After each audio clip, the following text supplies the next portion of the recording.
Your preparation may look complete, but UPSC Prelims 2026 showed something important. Completion is not the same as readiness. The paper did not just test whether aspirant had read a topic, it tested whether they could think through it.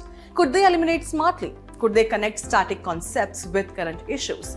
Could they stay calm when the question was not direct? Could they take decisions under pressure? That is where many aspirants struggle, not because they did not study, but because their preparation stayed in input mode, reading more, collecting more, revising passively. UPSC needs more than that. It needs a preparation system that turns knowledge into judgment. That is what the VisionIAS GS Foundation course is built for. Concepts are taught in a connected sequence. Current affairs is linked with static subjects. Tests help you identify gaps before the exam does. Answer writing builds structured thinking for mains. Mentorship helps correct your direction early. Build readiness from the beginning. VisionIAS GS Foundation course.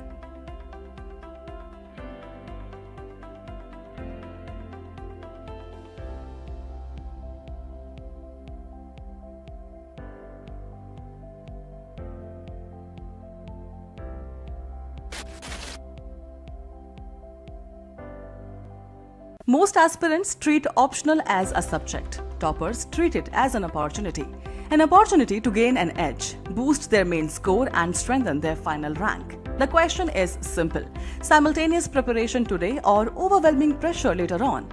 Because optional preparation cannot be built overnight after prelims. It requires time, depth, practice, refinement. Start early, prepare smart, stay ahead. Join the VisionIAS Optional Classroom Program 2027 and turn your optional into your strongest scoring advantage. With comprehensive syllabus coverage, expert faculty guidance, subject-specific answer writing support, personalized mentorship, regular tests and performance assessment. Starting 1st July, batches are available for anthropology, geography, history, philosophy, physics, PSIR, public administration, sociology. Register now and secure your seat.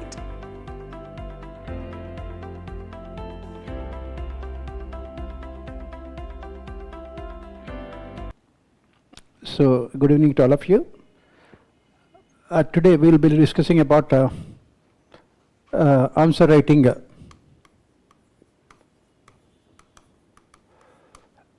for Public Administration Paper 2, Indian Administration.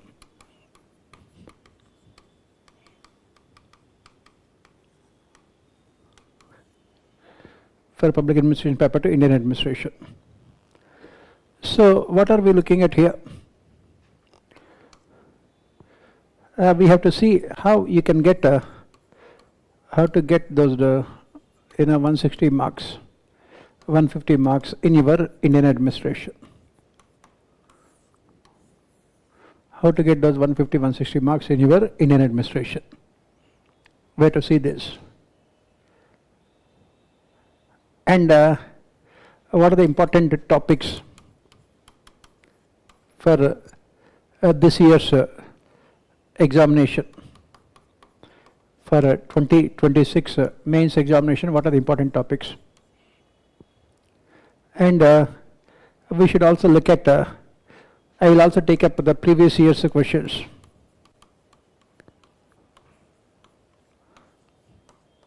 And I will also try to answer those questions. So first and foremost, what we have to remember here is that Indian administration, all the questions are only about the current events. Indian administration, all the questions are about current events. And what is needed here? What is needed here is that when we talk about this current events, what is needed is that you need in-depth knowledge about the newspapers. It is all about current events, in-depth knowledge about newspapers. And you also need good knowledge about the constitution. Good knowledge about the constitution for Indian administration. Next, you also need Supreme Court judgments. Just like your polity paper, you need a good knowledge about Supreme Court judgments. Then in Indian administration, you also require knowledge about second ERC recommendations.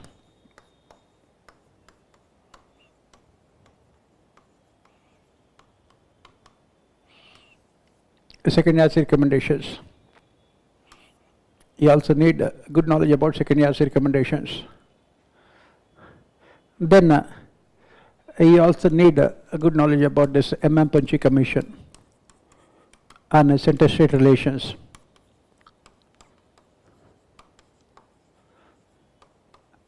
Punchy Commission on center-state relations.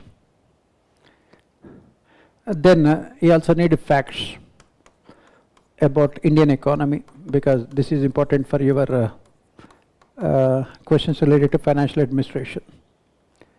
Facts about Indian economy. Then you also must have knowledge about latest administrative reforms.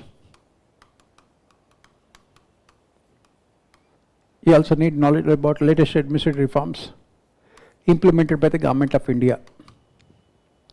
In fact, I had given these reforms also. I had given the synopsis of all these reforms also implemented by the Government of India. This is what you need. And then you also need the knowledge of all the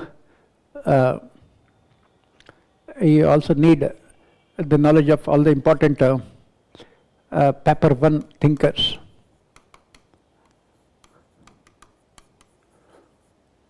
Paper 1 thinkers. Because you must integrate these thinkers with current events.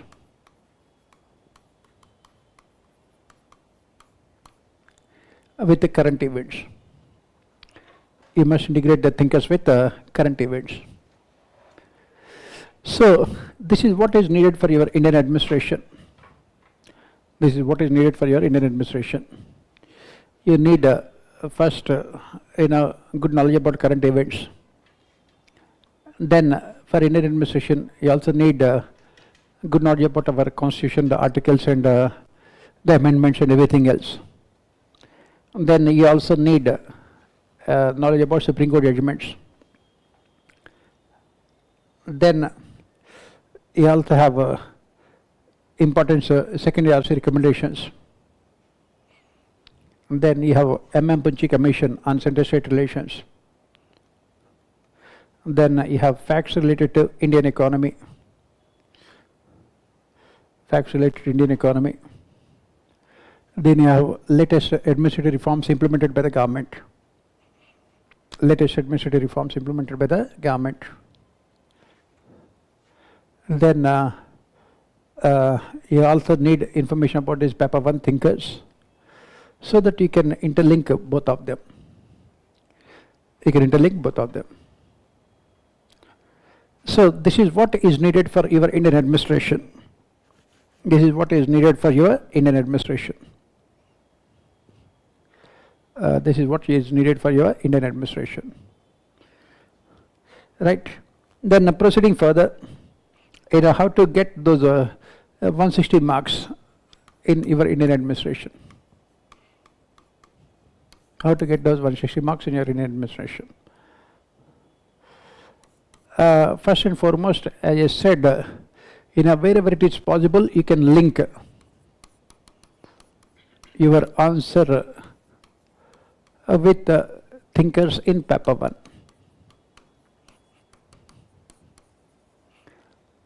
You can always link your answers with thinkers in paper 1 in Indian administration. Always link your answer with thinkers in paper 1. And another important thing that is required is facts. Always quote the necessary facts. For example, you are talking about parliament, declaring standards of parliament. You have to come out with the facts. Make sure that you are including all those facts. These facts are very important. That is where you can differentiate your answer from the others. And then always come out with solutions. Always come out with solutions. These solutions can be in the form of Supreme Court judgments, in the form of second IRC recommendations, in the form of Punchy Commission recommendations. in the form of second year's recommendations and Panchi Commission recommendations. This is where you have to be scoring well. This is where you have to look for 160 marks in your Indian administration. 160 marks in your Indian administration. And of course, you have to complete the question paper also. Completing the question paper is the most important thing. Completing the question paper.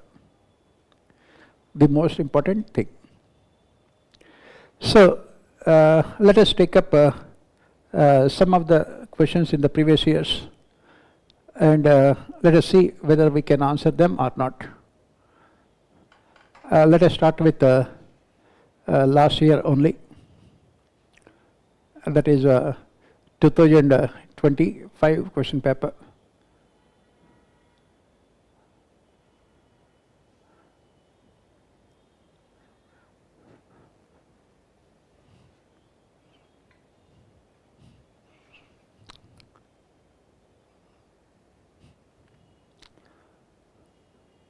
So this is a 2025 question paper.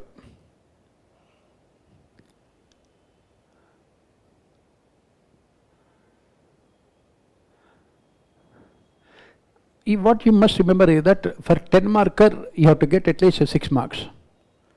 That should be your target. For 10 marker you should always be scoring that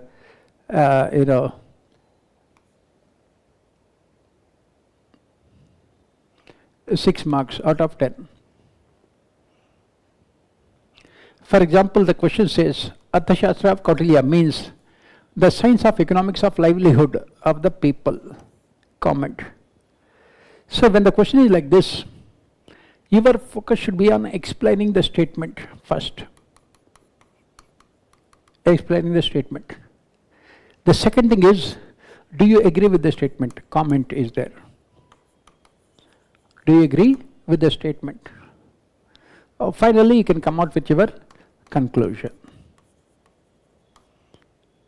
You can come out with the conclusion. So let us start with this one.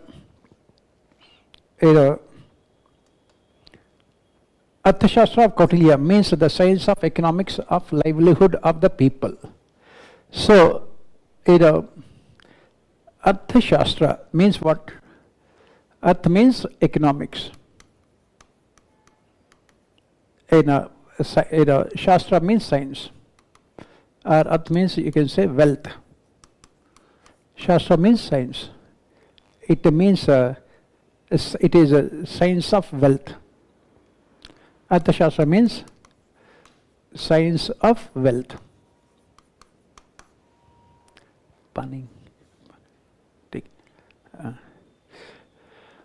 Science of wealth. Arthashastra means science of wealth. Science of economics of livelihood of the people. So, why did Kautilya, name his treatise Arthashastra? Why did Kautilya name his treatise Arthashastra? Second, Arthashastra means the science of economic livelihood of people or something more than that. And finally, what is your opinion? So, why did Kautilya name it as Arthashastra? That should be the most important part of your answer. Why? Because Kautilya strongly believed that it is the finances. This is what we say. We say that finances are the life, are the lifeblood of any organization.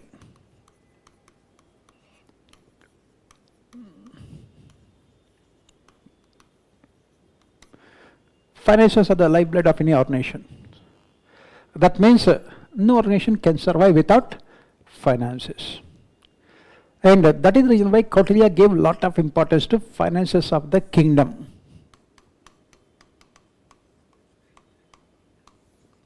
Finance of the kingdom. Finance of the kingdom. That is the reason why when he spoke about the concept of good governance, when he spoke about the concept of good governance, he gave a lot of importance to financial aspects of governance. Financial aspects of governance. He gave a lot of importance to financial aspects of governance. He said that king should always have surplus budgets.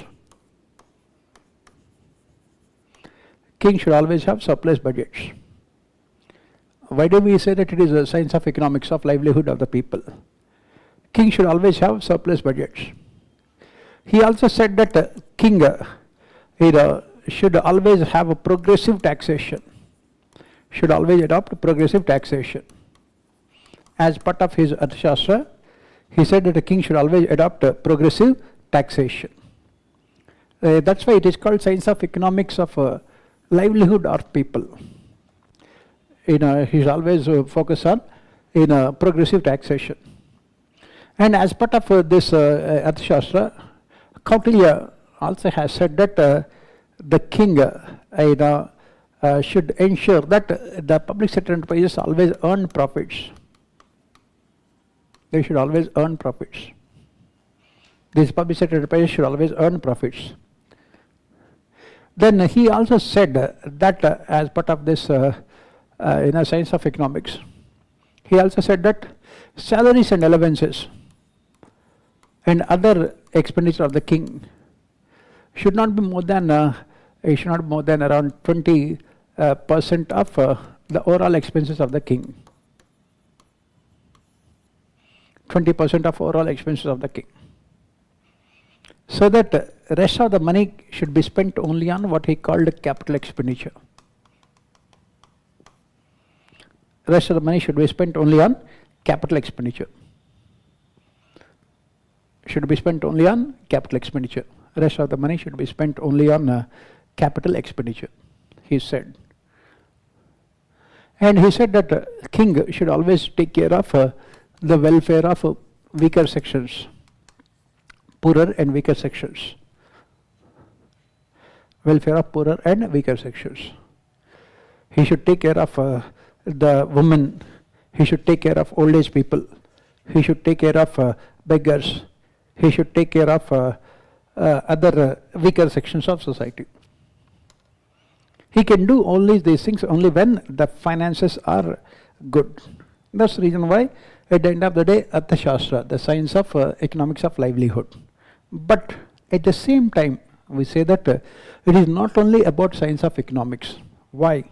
Because at the end of the day, Kautilya has said that economics is always determined by politics. Economics is always determined by politics. That is what he said.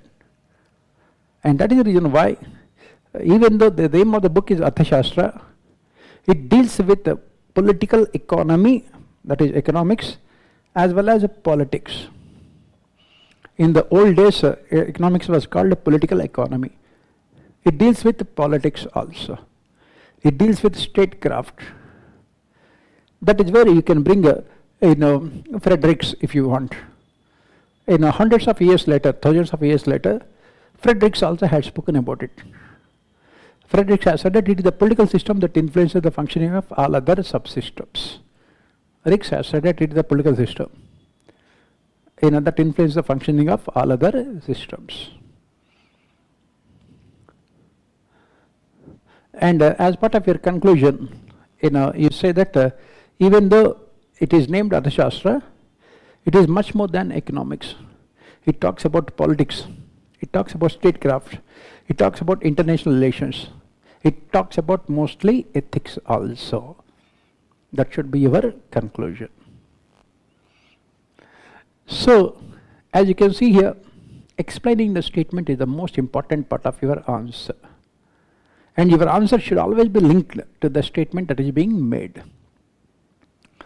Next, trace the reasons for limited effectiveness of Niti Aayog.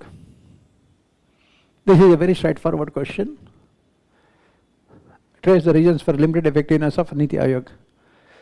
And as I said, it is only a very straightforward question. Why? This kind of questions are repeated almost every year. Niti Aayog's recommendations are only advisory in nature. It does not have any financial powers. It does not have any powers of implementation. It does not control policies and programs of the government. It cannot control the functioning of the state governments, which Planning Commission always has. And then give examples. Niti Aayog has submitted so many recommendations, but most of the recommendations remained only on paper, because at the end of the day, public policies are mostly decided by politics than by economics or administration. For example, Niti Aayog suggested closure of so many Sikh public sector enterprises. Around 28 Sikh public sector enterprises were suggested for closure by Niti Aayog. But the government has not closed those public sector enterprises for political reasons. Similarly, Niti Aayog has suggested as part of policy initiatives that there should not be any monopoly in any of the sectors. But the government did not accept it. And the government felt that monopoly per se is not bad, it is the abuse of monopoly that can be bad. Monopoly per se is not bad, but abuse of monopoly is bad. And Niti Aayog, at the end of the day, does not have any effectiveness. Why? Because it does not have any financial powers. Second, it cannot decide policies. Third, it has no control over expenditure spent by either state governments or ministries and departments. Fourth, its recommendations are only advisory in nature. Fifth, the meetings of Niti Aayog are held once in a year, and there are no many in-depth discussions or debates about in those meetings. Next, it does not have any power to implement policies or programs. Policies or programs. That is the reason why at the end of the day, it is limited effective. As I said, you have to always give examples for it. I gave the example, 2 examples I gave you. Niti has recommended a closure of 28 public sector enterprises, but the government did not do anything. And similarly, Niti has also given suggestions, policy suggestions related to public-private partnerships, saying that there should not be any monopoly. But again, the government did not do those things. After writing all these things as part of conclusion, you can write something positive about Niti Aayog. You can say that Niti Aayog is definitely acting as a research organization. It is providing the valuable inputs to the government in public policies, especially this policy related to education, health, agriculture, water resources. Its recommendations are widely appreciated by everyone. It is also promoting cooperative federalism as well as competitive federalism also, by ranking the state governments. That is what you have to say.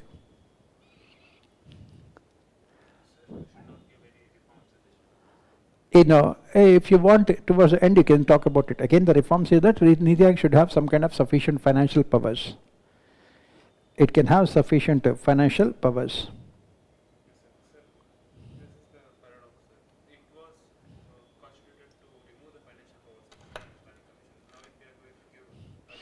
Right now, you cannot have a blanket ban on financial powers. Why? Because Planning Commission, for all its limitations and criticisms, has done some good job. That is, the Planning Commission transfers are always conditional transfers. The amount of money given by the Planning Commission to the state government should be spent only on that particular purpose. They cannot divert. On the other hand, Finance Commission recommendations are completely unconditional transfers. So what happened is that state governments, now they are getting everything unconditional. They are not spending any amount of money, significant amount of money on capital expenditure. And almost every state government is spending money only on providing free subsidies. That is where capital expenditure has come down. That is where we can give some kind of financial powers to the Niti Aayog. We need to give some kind of financial powers to Niti Aayog to ensure fiscal discipline among the states. We need to give financial powers to Niti Aayog so that states would spend enough amount of money on capital expenditure. And we need to give financial powers to the Niti Aayog because some of the schemes, especially for welfare section, weaker sections, The money is being diverted by state governments for other purposes, for scheduled castes, scheduled tribes and others. That is where we need to give financial powers. That's what we say. That is what you have to write. But this is only a 10 marker. You can write only on conclusion that to make it Niti Aayog effective, it should be given certain financial powers. That's what you can write. Yeah. Regarding the same, sir. So the before paradigm was that Finance Commission used to give grants under 275 and Planning Commission under 282 reduced conditions. Right now, the central government completely controls the discretion. Now we have to place the discretion under Niti Aayog for grants and policies. Yes, what we are saying here is that Planning Commission grant, Finance Commission grants are according to a formula. The discretion of the central government is very less. For example, Finance Commission says that 41% of the revenue should be given to the state governments. And then within that 41%, the horizontal devolution again will be said on the basis of a formula. Whereas Planning Commission grants are discretionary grants. Now what is happening is that, now that there is no Planning Commission, now what is happening is the central government is giving most of the funds to the state governments, which are what we call unconditional. And that is when the state governments are spending the money the way they like. We need a separate independent organization which can ensure that some of the grants given by the central government are spent by the state governments on the purpose for which it is being given. That is the reason why we are saying that let Niti Aayog also have some financial powers. And for example, through Niti Aayog you can give some funds to the state governments to be spent on education, health, or empowerment of weaker sections, and so that the money is spent only on that particular purpose. Right now what the state governments are doing, since they are getting everything unconditional grants, they are diverting all the monies only to be spent on revenue expenditure. Isn't that contradictory because we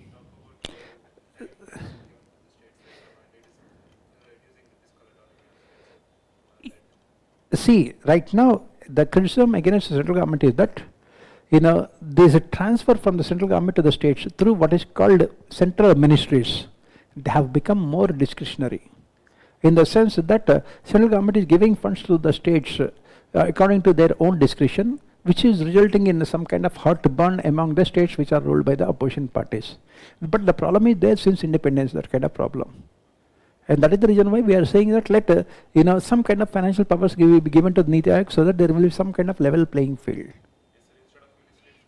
Exactly, it should be given by Niti. Let Niti Aayog give those funds according to some kind of agreed formula, so that we can reduce the discretionary grants. Now, if you look at it, the present slogan of the government is double engine sarkar. It says that if the same political party is there both at the center and the states, then the states can expect more grants. But it goes against the spirit of our constitution. Our constitutional makers wanted to make sure that there would not be any kind of prejudices and biases by the central government when it comes to allocating funds to the states. Now political parties are openly saying that if you are electing opposition parties, we will not give money to you, which goes against the spirit of our constitution. And that is the reason why we are saying that let there be an independent body which can look at these things in a more impartial and unbiased manner. That's where we say Niti Aayog can be there. Next, examine the constitutional provisions and judicial interventions to promote gender equality in India. Constitutional provisions, Article 14, right to equality, Article 15, Clause 3, wherein the government can positively discriminate against in favor of women and children. Article 15, Clause 1, there should not be any discrimination on the basis of gender by the government. Article 15, Clause 2, there should not be any discrimination not only by the government but also by the private individuals. Next, we have other articles of the Constitution, Directive Principles of State Policy, which clearly mention that the government should promote the welfare of women. And then we have 73rd Amendment and 74th Amendment, wherein reservations have been provided for women in local self-governments. And then judicial interventions, Vishaka versus State of Rajasthan. And then Supreme Court judgment in Shabano case, wherein a Muslim woman was given compensation which was denied to her according to the Islam personal laws. then Supreme Court judgment in Sarah Banu case, then Supreme Court judgment in this what you call this one declaring triple talaq illegal, Sarah Banu case, triple talaq illegal. Then another Supreme Court judgment in this Shabarimala case, Young Lawyers versus Association Kerala versus Union of India, Shabarimala case. Then another Supreme Court judgment wherein it has ruled that right to marriage is part of right to life and personal liberty under Hadiya case. So you have to write all those things. Right? You have to write all these things, judicial intervention. Then you can talk about the some of the legislations also for women. Equal pay for equal work. Wherein there should not be any discrimination against women. Equal pay for equal work. So you can give all those things. Next. Again, please remember, that's what I said. You need good knowledge of the Constitution as well as Supreme Court judgments. In contemporary times, district collectors should prioritize teamwork over hierarchical structures. Comment. So, why you should always focus on the why aspect of the question. Why? District collectors should prioritize teamwork over hierarchical structures. Why? Because with too much emphasis on hierarchy, district collector or the district administration has not been able to ensure participation of stakeholders in development. We have the district collector. Below him, all the departments of the district, education department, health department, irrigation department, agriculture department, industry departments, forest department. Like this, you have all the departments. And these departments will be taking responsibility for implementing the policies. And they implement the policies strictly according to, again, hierarchy, written communication rules and regulations. Apart from this, you have parallelly, you have these democratic structures also. You have Gram Sabhas, you have Mandal Panchayats, you have Jilla Parishads. And then in the district Nagar Panchayats or municipalities like this. You have parallel structures. But again, the problem here is that the district collectors right now still are influenced by Weberian structures and Weberian attitudes. Weberian structures and Weberian attitudes. On top of it, we are continuing with the colonial administrative structures, wherein the entire power is concentrated in the hands of the district collector. Britishers have deliberately and consciously destroyed the village self-rule in India and concentrated all the power in the hands of the district collectors. So because of this, what is happening now is that district collectors are becoming more impersonal, all the Weberian features. They have become more impersonal detachment. They are giving a lot of importance to hierarchy. They are giving a lot of importance to rules and regulations. And they are not encouraging participation of democratic institutions. Participation of democratic institutions. This is where you bring in, paper 1 knowledge here. What is the paper 1 knowledge you are talking about here? Right now, as we study, we are moving from vertical to horizontal hierarchies. That is what you study as part of contingency theories. Contingency theories. We are moving from vertical hierarchies to horizontal hierarchies. When you are moving from vertical hierarchies to horizontal hierarchies, what is important is not hierarchy. What is important is not superior subordinate relations. Why? Because horizontal hierarchies means like this. You have a district collector, you have the departments, you have the Gram Panchayats, Mandal Panchayats and Nagar Panchayats. And then you have NGOs, civil society organizations. All of them are part of governance at the local level now. All these institutions are part of governance at the local level. And you have the self-help groups in villages, self-help groups. And then you have CBOs, community-based organizations. All of them are part of governance. So you are moving from vertical hierarchies, the one which we have mentioned earlier, to horizontal hierarchies. In horizontal hierarchies, what is required is, teamwork. What is important is coordination.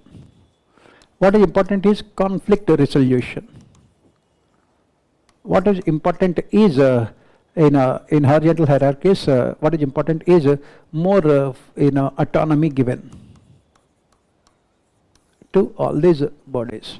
And that is the reason why, if the administration at the local level has to be successful, give the examples. Give examples. Take something like Swachh Bharat Abhiyan. Take something like Pradhan Mantri Jan Arogya Yojana. Take something like Samagra Shiksha Abhiyan. All these flagship schemes of the government, they can be successful only when they can be successful only when they can be successful only when you move from these vertical hierarchies to horizontal hierarchies. Take case of self-help groups also. District collectors should go beyond these hierarchies and directly meet the people at the local level, meet the women, meet the NGOs working for women, and then focus on this teamwork, rather than implementing only the complicated rules and regulations. Then only development administration can be successful. That is what you have to write for this question. When I was reading, I said something like district collector, right, in the contemporary governance paradigm, no longer enjoys unity of command and is called upon to provide unity of direction with multiple actors. So he has to prioritize teamwork over commands and structures. He still commands, district collector still commands a lot of power in the district. Why? Because 73rd and 74th amendments, they are not implemented completely. That is what the essence of this question. That is the reason why he has to promote teamwork, because the hierarchical structures made sure that the district collector and the administration can never be successful at the ground level. And how to make it successful? Moving from vertical hierarchies to horizontal hierarchies. That is what you have to focus. Understanding the question and also analyzing the question is very, very important. Development administration can be successful only when there is transfer of power to the people at the lowest level. And that is the reason why we have come out with 73rd, 74th amendments, but the implementation has not been successful because of the emphasis by the district collector only on hierarchical structures.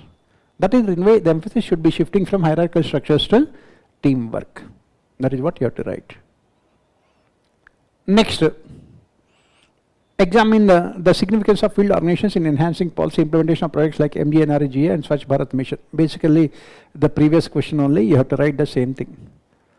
Field organizations, basically there's departments, then the NGOs working at the field level. As I said, the same thing which we have discussed with the previous question also. You need social audit committees, for MGNRGA. Social audit committees consisting of all the stakeholders. These social audit committees must be, coordinating with the government departments at the local level. For example, at the panchayat level, you have, this panchayat assistant is there, the field organization. He should be the one who should be coordinating with the panchayats and the departments, the bureaucracy. That is what the question is about. Next.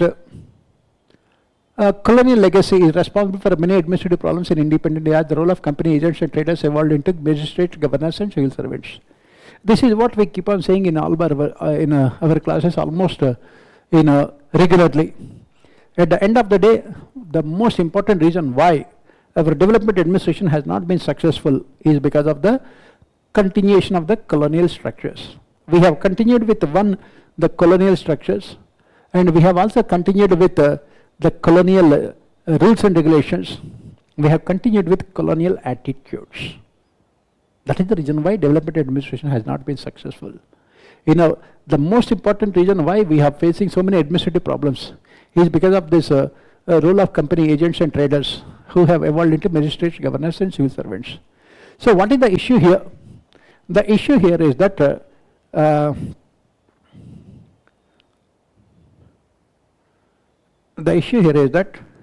these colonial structures were created by the Britishers.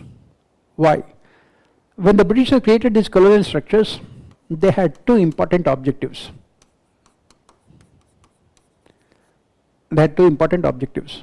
What are they?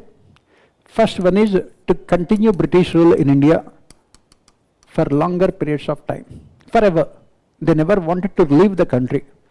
The Britishers never wanted to leave the country. Second one is economic exploitation.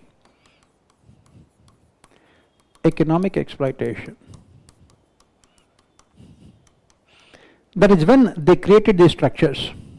And what are the features of these structures? What are the features of these structures which they have created? In a centralization of power. Centralization of power. Whether it is district collector, that is the magistrate, whether it is the governors or civil servants, there is always centralization of power. Britishers never had any kind of faith in the Indians. That is the reason why they made sure that the entire power is concentrated in the hands of the civil servants and also in the hands of the company officials. In the hands of the company officials. All the power is concentrated in the hands of these company officials. Right? Centralization of power. Next, another feature of these colonial structures is high levels of secrecy. Even now also you can see high levels of secrecy. All the administrative problems are because of these things. Third thing is that they deliberately made sure that there is no accountability at all. There is no accountability at all of any of these officials towards the people. There is no accountability at all. Fourth thing is that huge amount of discretionary powers are given. Powers are given. That is what district collector has so much of discretionary powers. And the governor also has so much of discretionary powers. We continued after independence with the same structures. Our constitutional makers have given so much of discretionary powers to the governors without any accountability mechanisms also. That is where we see so much of abuse of powers. Article 163 gives so much of discretionary powers. Article 164 gives so many discretionary powers without any accountability mechanisms. And we have continued with those things. And then another important feature of these things is that because there is so much of centralization of power, there is no scope for participation of citizens.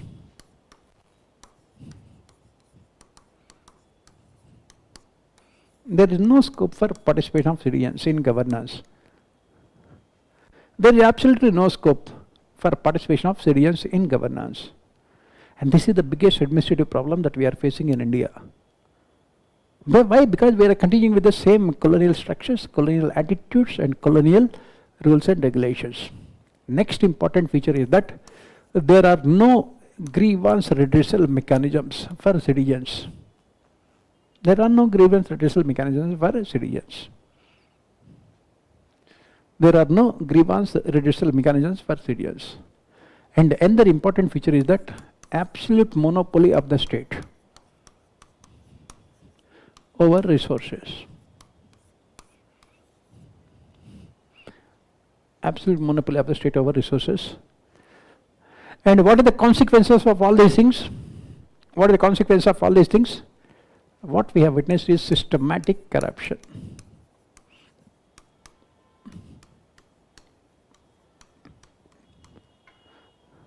Whatever the reform that we have tried to introduce to tackle corruption have not been successful. Systematic corruption and inefficiency of administration. Complete inefficiency. Why? Because there is no accountability, so there is no scope for any efficiency of administration. And another consequence of all these things is dictatorial functioning of the state.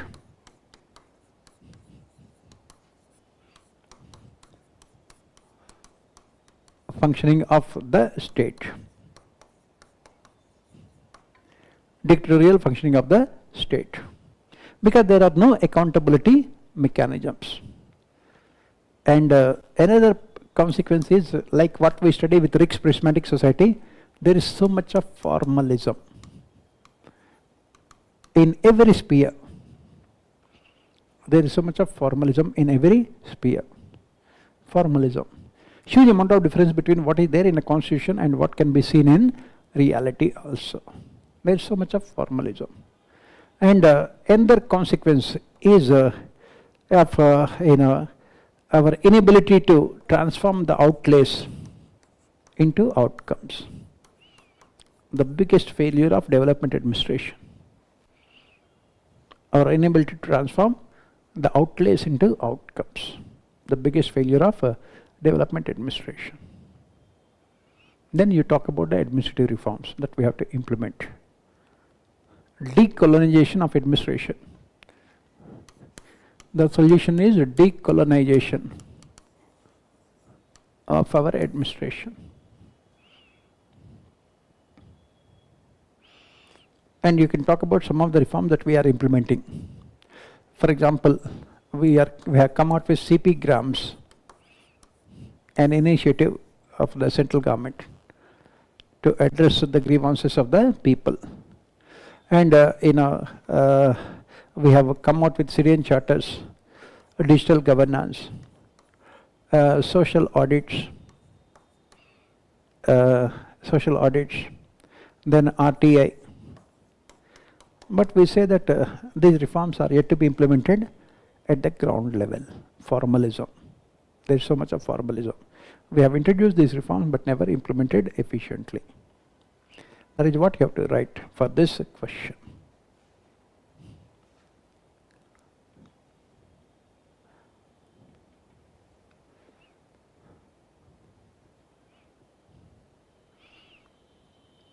Last year, a lot of questions were asked only from federalism. Despite the division of subjects, the union government contributes subjects in the state and concurrent lists. Discuss the pros and cons of in the light of fiscal federalism. Please remember, this question was asked again in your GS paper 2 last year, center-state financial relations. Another question is also related to center-state financial relations only, right? So basically, if you look at these things, you have to first talk about these things from the constitutional point of view. You start by saying that our constitutional makers have deliberately and consciously opted for a strong central government with much weaker states. Why? At the time of independence, their objective was to basically protect the unity and integrity of our nation. So many secessionist tendencies were going on in the country. Partition of the country on communal lines. The idea of India is still not very strong in the minds of the people. And that is the reason why our constitutional makers unambiguously have declared that we have only a federation which is only federal in form but unitary in spirit. And that is the reason why Article 1 of the Constitution also clearly mentions, Article 1 of the Constitution clearly mentions that it says that India is only a union of states but not a federation of states. It says that India is an indestructible union consisting of destructible states. So if you look at it, that is the reason why we have this is what we say, what is the most unfederal feature of our of our administration?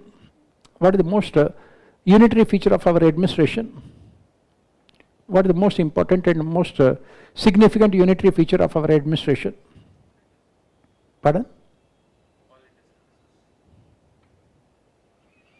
Most significant feature, unitary feature of our Indian administration.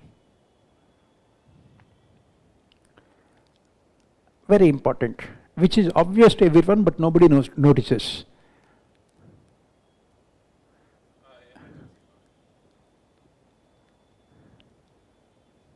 And the answer there in this question itself.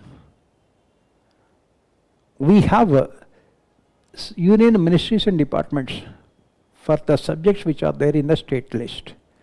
Why should there be union ministries and departments for subjects in the state list? Agriculture, state list. Local self-governments, state list. Education, state list. Sorry, education now, concurrent list. Health, state list. Forest, state list. Animal husbandry, state list.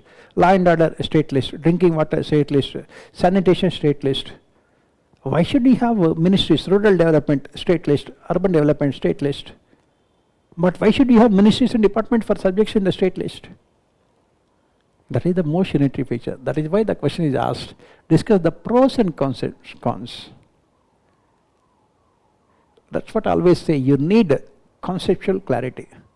Why should we have, union ministries and departments for the subjects in the state list? For example, what are the functions which are exclusively performed by the central government, where there is no scope for any state intervention?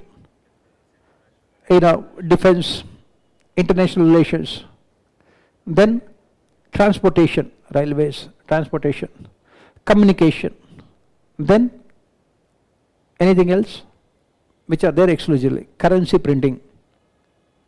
These are the things which are exclusively performed by the central government. Have ministries for them.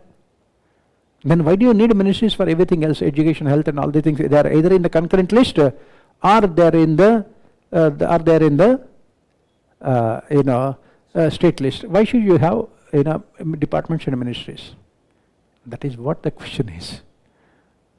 Understanding the question is very, very important. Understanding the question is very, very important. The question says that what are the pros and cons? What are the pros and cons? Why do we have them? And then what are the reason why we have them? And what is the consequence of those things also? That is what the question says. So why do we have these ministries and departments for subjects in the state list? Why do we have them? What are the cons? What are the pros? Why do we have them? India does not have what is called a symmetrical federalism. Not all the states are equal. Not all the states are equal. There are some states which are big, there are some states which are small. There are some states which are developed, there are some states which are underdeveloped. There are some states where infrastructure is very good, there are some states where infrastructure is very bad. So, when you have this kind of asymmetrical federalism, and then the state's contribution in Lok Sabha and Rajya Sabha is also not the same. If you look at America has this Congress and the House, the Senate, the House of Representatives and the Senate. If you take in the Senate, each state has 2 seats, so that Senate has 100 seats. And in Congress it is different, the House of Representatives. In India, Rajya Sabha and Lok Sabha, both of them are completely different, and they are represented on the basis of the proportion of population only of that particular state in overall population. 1 vote and one value, like that. So now, if you do not have those ministries and departments at a central level, what can happen? Those states which are already developed will become more developed. Those states which are poor will become more poorer. There will be more regional inequalities. Already what we are witnessing now in India is that, what we are witnessing now in India is that we are witnessing what is called a creation of islands of prosperity in an ocean of poverty. These are the statements which you have to write in your answers. Creation of islands of prosperity in an ocean of poverty. Prosperity in an ocean of poverty. If you go by economic survey, only 3 states account for almost 90% of FDI proposals. Only 3 states account for 90% of FDI proposals. And those states which are already developed are the ones which are attracting more FDI. Poor and backward states are remaining poor and backward only. And that is where we need these things, union government, because the question is asked in the light of fiscal federalism.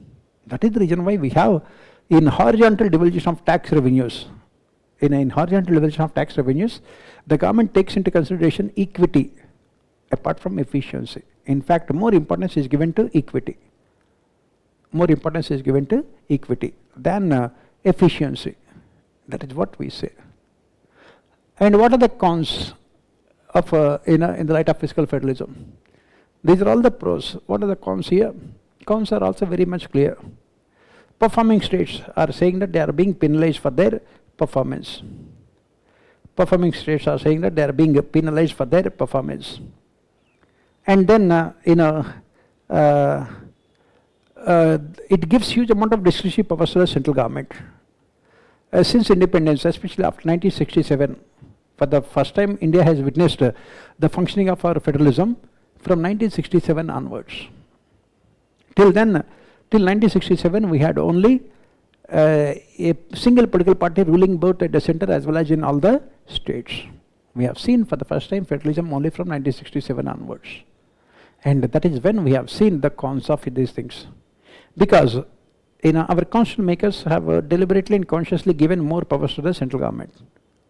When opposition parties came to power in the states, they have repeatedly alleged that they are being penalized, they are being discriminated, because central government has huge amount of discretionary powers. And they are trying to control these opposition ruled states with the help of All India services. Previously we had a planning commission. Then we have we had these governors. And most importantly the finances only. Because as we keep on saying, finances are the lifeblood of any organization. After writing all these things, you have to talk about what should be done. And at that point of time, 16 Finance Commission recommendations were not fully made public. Now you can write about 16 Finance Commission recommendations also. 16 Finance Commission gave a lot of now more importance to efficiency. Wherein the contribution of the state to the overall GDP of that country will be taken into consideration while deciding the devolution of the finances. Right? That is also the next question also.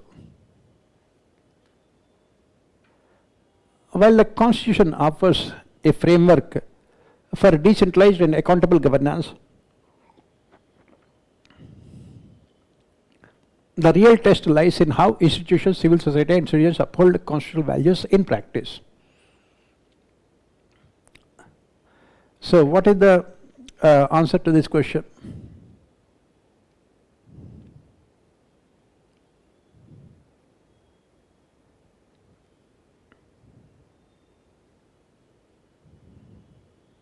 Constitution provides for 74th and 73rd Amendment a system of accountability, checks and balances, various institutions to hold the government accountable. But right now the political culture of the country is subject political culture, wherein people are ignorant and unaware, and they don't exercise their rights properly. They don't turn up to elections. They don't use this social audit mechanism, citizen centers, rightly to hold the government accountable. So when you are writing an answer to this question, you have to take the help of some philosophers. Thomas Hobbes has said that it is the people who have created the state. Thomas Hobbes, he said that it is the people who have created the state. And he said that the state, instead of working for the people, started working against the interests of the people. Started working against the interests of the people. And the state had become a leviathan. It had become a leviathan. That is the reason why we talk about constitutionalism. The essence of constitutionalism is limited government. Right? That is what our constitution also talks about it. Our constitution also says that none of the organs of the state, legislature or executive or judiciary, should not become dictatorial in their functioning. Our constitution emphasizes on this accountable governance, so that we can have constitutionalism. But this is where you bring in again another topic called political culture. It is all about interlinking the things. To get good marks in Indian administration is all about interlinking. Political culture. So, Almond et Verba says that it is the political culture that ultimately determines the functioning of the institutions. It is the political culture that determines the functioning of the institution, functioning of democracy. You take the case of India and the UK. Both the countries have the same kind of institutions. But in UK, it is about, in UK, it is about effective functioning of their parliamentary democracy. In UK, it is about effective functioning of their parliamentary democracy. They have what is called rule of law in both letter and spirit. They have rule of law in both letter and spirit. Why? Why? Because their political culture is based on cognitions. Their political culture is based on cognitions. And if you look at it, in UK, there is what is called inner party democracy. Inner party democracy. There is awareness among citizens about their rights. Awareness among citizens about their rights. And there is political culture based on cognitions, where people vote in the name of performance. Vote in the name of performance. And they have a very vibrant civil society.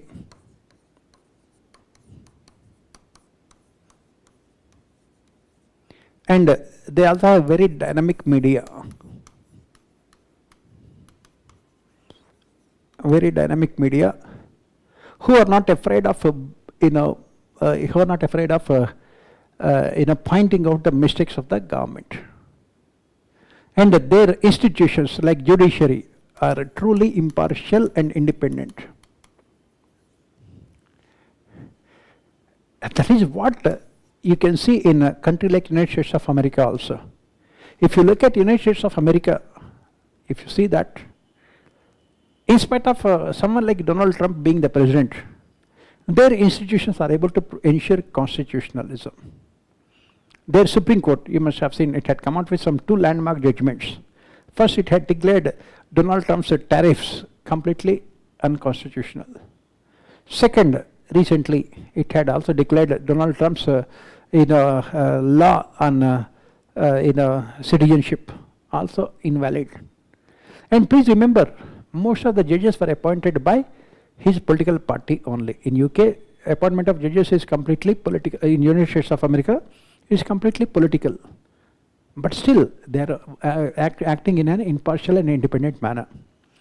Few years back, 2 years back, Nobel Prize in Economics was given to a person. What is his research? He speaks about the institutions. Institutions that really impact the development of societies. He gave the examples of India and Canada. India and Canada. Both the countries were ruled by the Britishers. In India, the institutions created by them are mostly exploitative in nature. They are mostly exploitative in nature. Whereas in Canada, they have mostly introduced democratic institutions. That is the reason why Canada has become a developed country.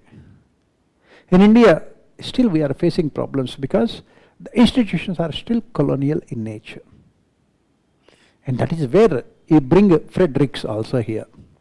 Fredericks. You bring Fredericks also here. In a prismatic society, that is what we find. What do you find in a prismatic society? As we say, prismatic society is a combination of in a fused society as well as diffracted societies. So in a prismatic society like India, the institutions are like in a few diffracted societies. In a prismatic society like India, the institutions are like in diffracted societies. You have a written constitution, an independent judiciary, a constitutional democracy, fundamental rights. Then you have a multi-party system, everything. But what is the problem? The functioning of these institutions. The problem is the functioning of these institutions, where you can see the functioning of these institutions is influenced by Fuse society's attitudes and values.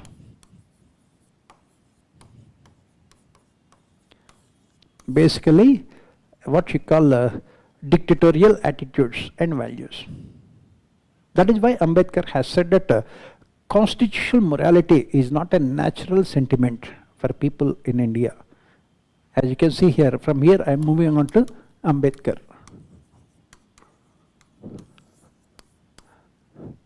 It is not a natural sentiment for people in India. Why? Because when you have a feudal society, at the bottom you have a feudal society, at the top you have these democratic institutions. Can these democratic institutions function in a feudal societies? Obviously not. Then how to bridge the gap? How to bridge the gap? That is when you bring in civil society, you bring in media, you bring in citizens awareness, citizen awareness, and you bring in NGOs, you bring in pressure groups, so that you can transform your constitutional democracy into a fully functional, accountable system. That is what the essence of your answer for this question. That is the reason why people normally don't get marks in Indian administration, because what is required is this conceptual clarity. Liberalization of Indian economy has forced public sector enterprises to enhance efficiency, but the effects of these reforms have been a topic of debate. It's a straightforward question. Basically, you have to talk about the pros and cons of liberalization of a public, this privatization of public sector enterprises, and also what should be done also. It's a straightforward question. Center-state administrative relations are a matter of debate as constitutional provisions created a strong center. That's what we have discussed now, previously also. Our constitutional makers have deliberately and consciously opted for a strong center government. So what are the major issues in center-state administrative relations? What are major issues in center-state administrative relations? No, the question is about only administrative relations. First one is the office of governor. The first one is the office of governor. Second, the discretionary powers of governor. Discretionary powers of governor. Third, Article 356. Imposition of Article 356. Fourth, giving assent to the bills passed by the state legislative assemblies. Giving assent to the bills. Fifth, All India services. All India services. The recruitment is done by the central government or UPSC. The salary and other service conditions are decided by the central government, but they are expected to work in the states. So then, we have this tendency of the union government to make legislations for items in the state list.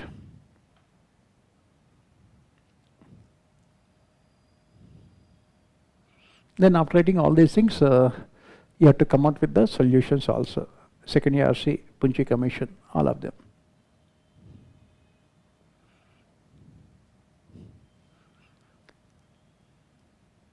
This is where your knowledge of those legislations will be helpful for you. Right? This is again a current events question. In fact, last year also, before the examination only, I was discussing these things in my classes also. Experience of various states suggests that reorganization of districts was prompted by more by politico-populist convenience rather than ease of administration discussed. In the last 10 years, we have seen many states have opted for reorganization of districts. United Andhra Pradesh had around, before 2014, it had around 23 districts. Right now, Telangana has around 31 districts. Andhra Pradesh has around 26 districts. So from 23, it has moved from, as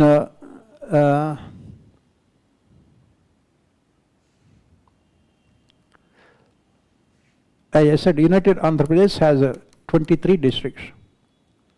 Now Telangana has 31 districts and AP has 26 districts. That means 57. It has increased from 23 to 57. Recently Rajasthan has 50 districts. It has more than doubled. And you can see that in most of the states, they are creating more districts. They are creating more districts, a reorganization of districts. Why?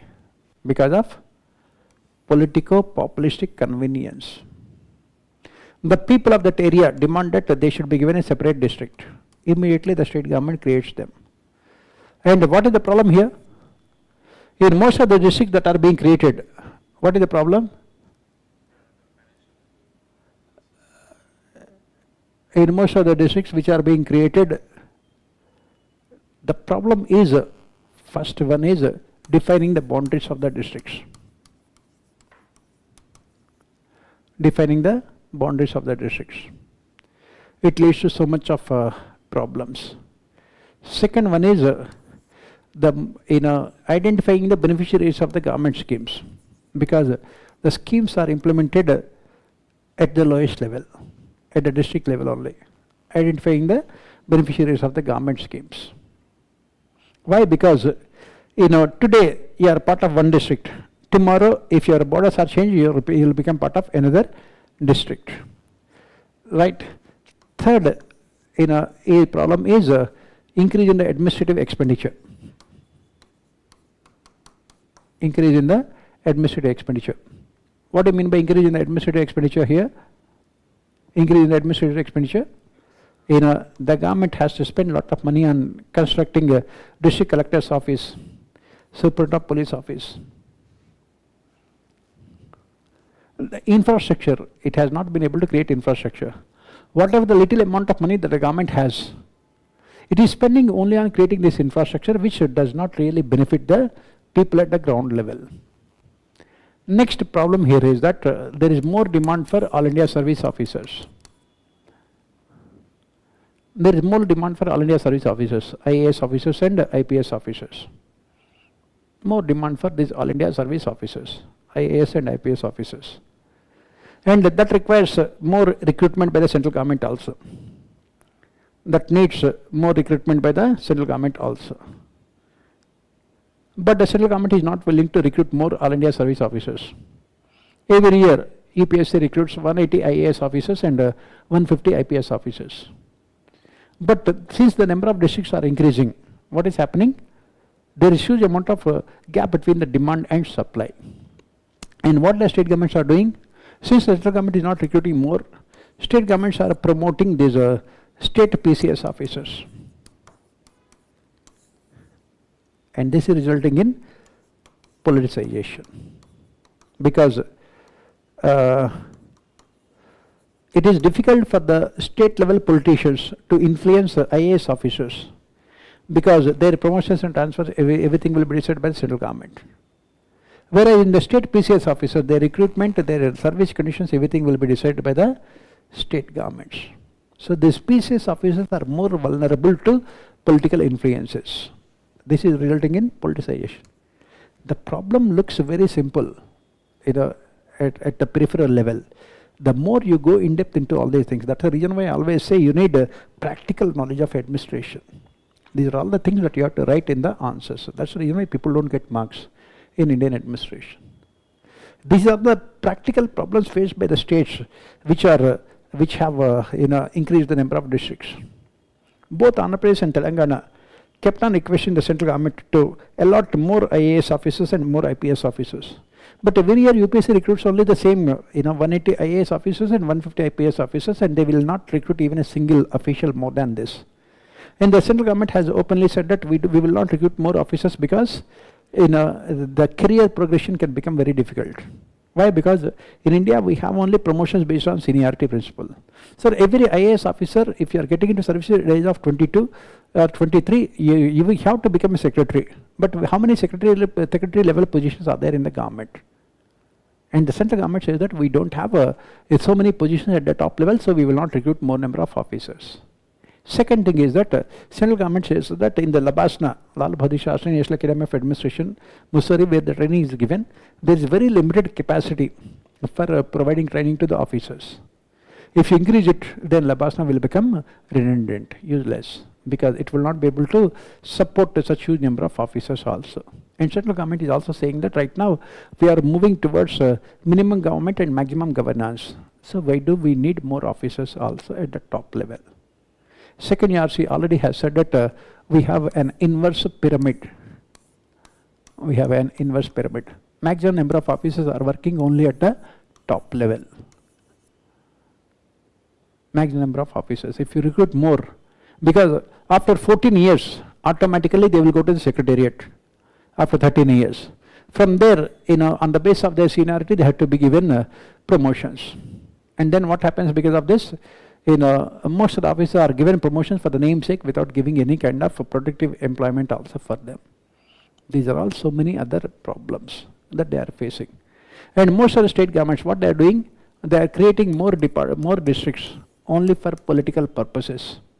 And ideally, what is the solution? After writing all these things, you have to come out with a solution also. What is the solution? Instead of creating more districts, more powers should be given to local bodies. For example, you don't need to create more districts. Why? Because we are in the age of digital governance. We are in the age of digital governance.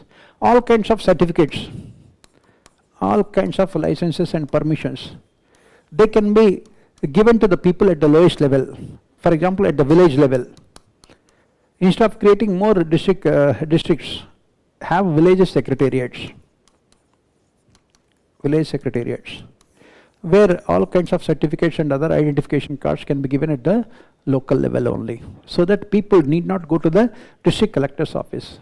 There is too much of centralization of power. That's what I said, colonial legacy. Britishers have deliberately destroyed our democratic structures and concentrated all the power in the hands of the district collectors, because of which this office of collector has become more strategic than more significant. So what we have to do is that we have to reduce the significance of this office of district collector, and we have to make sure that this office of district collector, collector becomes less significant by transferring powers, so that the district administration would become irrelevant. Give more powers to the local bodies, create village secretariats, transfer powers to the people at the lowest level, so that people don't have to approach their collectors. Because at the lowest level you have the villages, at the middle level you have mandals. If you have any problem, you should be able to get it solved in the mandals, mandal revenue offices. Why should you go to district collector's office? That is what the solution you have to write for this question. So again, as I said, all these things are mostly current events only. If you are reading newspapers, you will be able to do these things.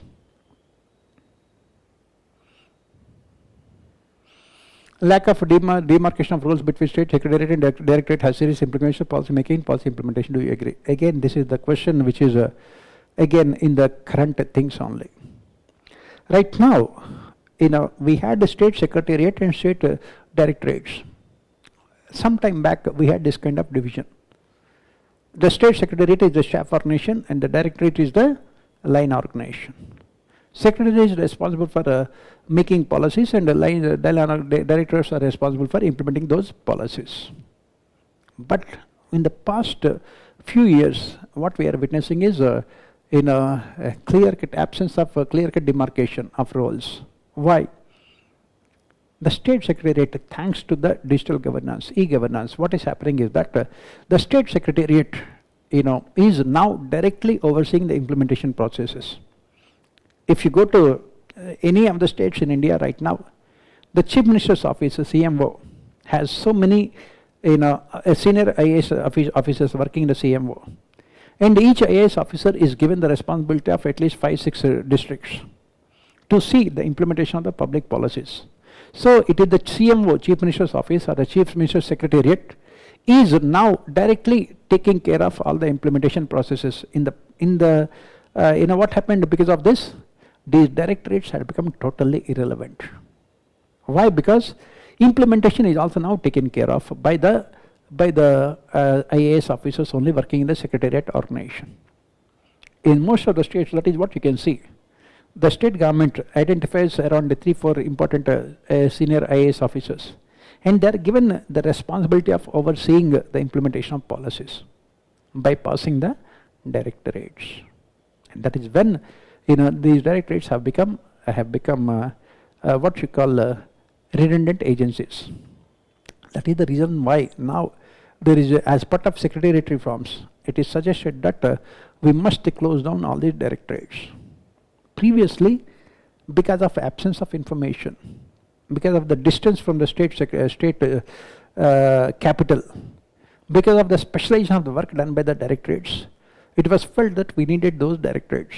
Now none of those conditions exist. Thanks to e-governance, thanks to digital governance, almost every state government, the officers sitting in the secretariat have complete access to what is happening at the ground level, even at the village level also. Thanks to this digital governance, drone cameras, real-time monitoring, and the geo tagging of assets. So everything is done here. And next thing is that as you move down from the central government to the state and state to the further lower levels, the distinction between policy formulation and policy implementation becomes artificial. Why? Because at the lowest level, both of them are interrelated.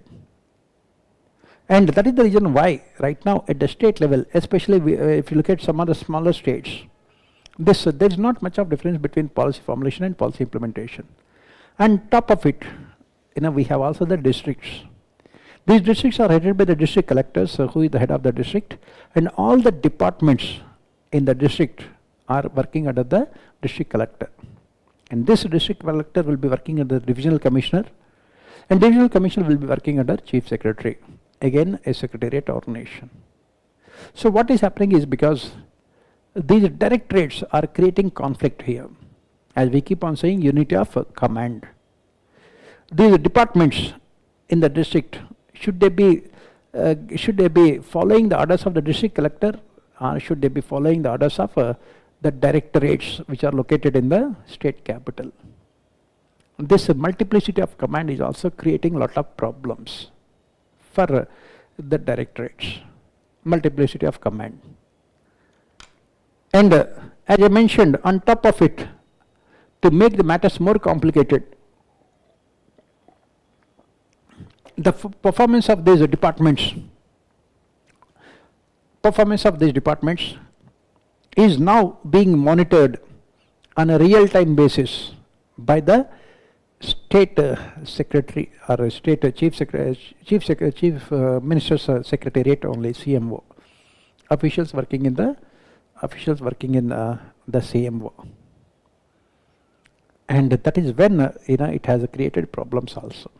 That is the reason why some of the committees have suggested that we must do away with these directorates, because these directorates have become irrelevant now.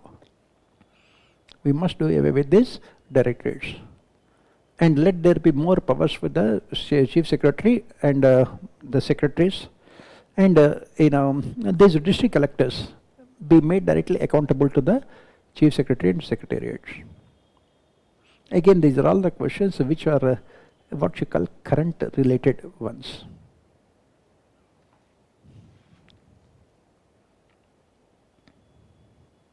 Decentralized planning in India is shift towards context-sensitive development, but inadequate resources and local politics complicate the relation of social justice goals. This is a straightforward question which UPSC keeps on asking every year.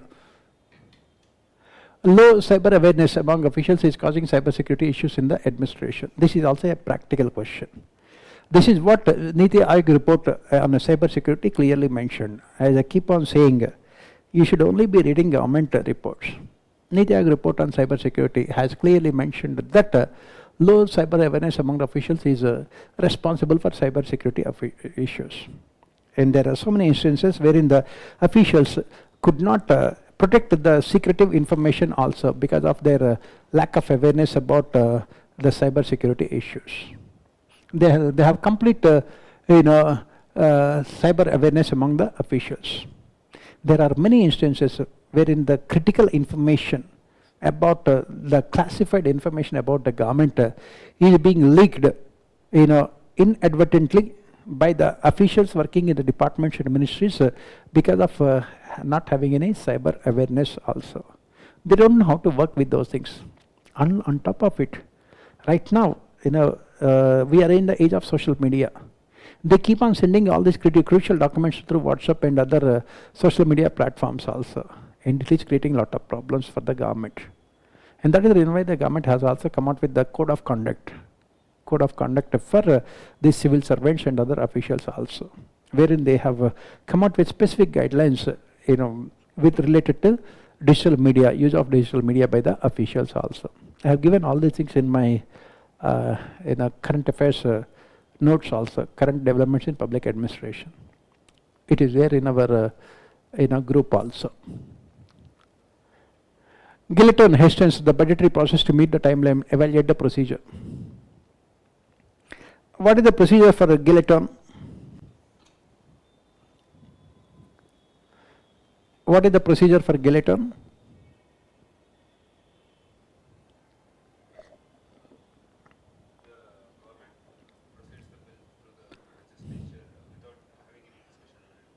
What is the procedure?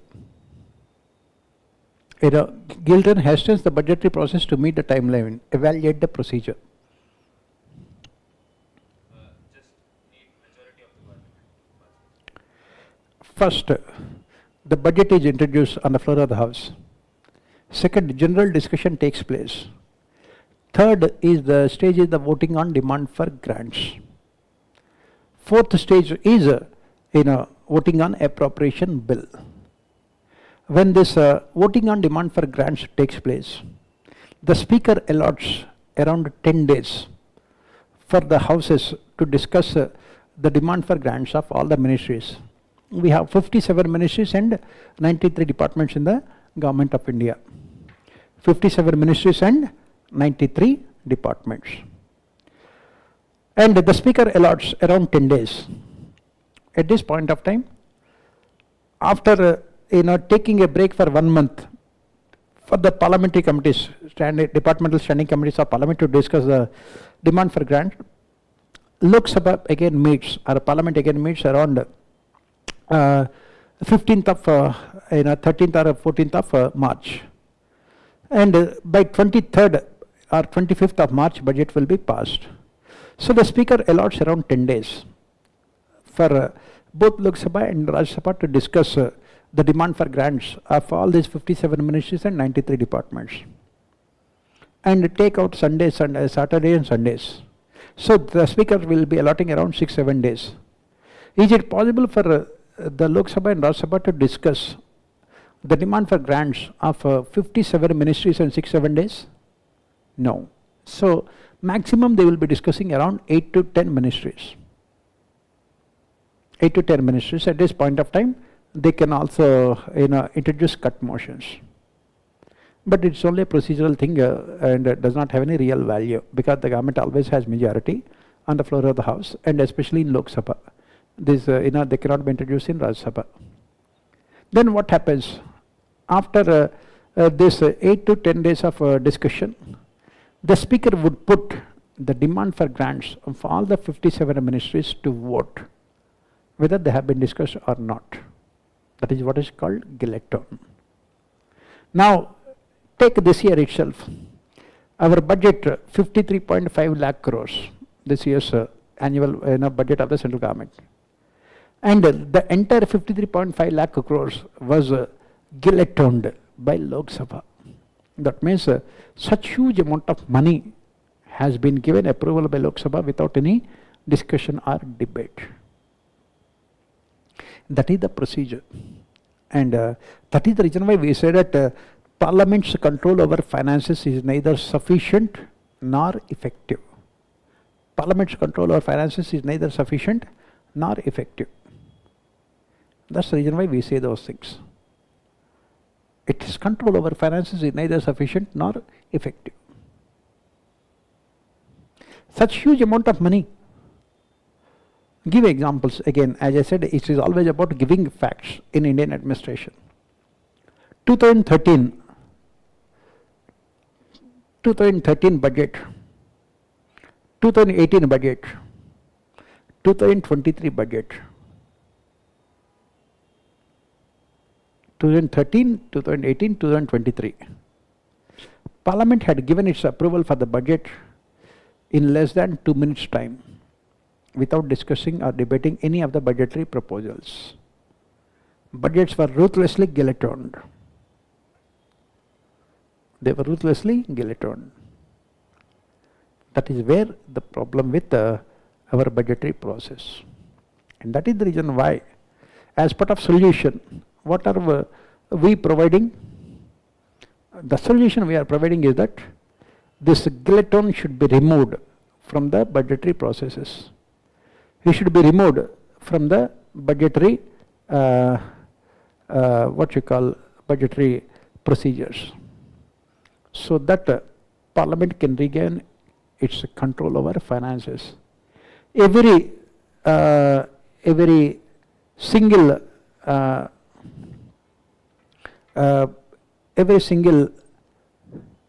bill, every single rupee to be spent by the central government, by all the ministries and departments, must be spent only after in-depth discussion and debate on the floor of the House. Remove it. Remove guillotine from budgetary procedures. That's what we say.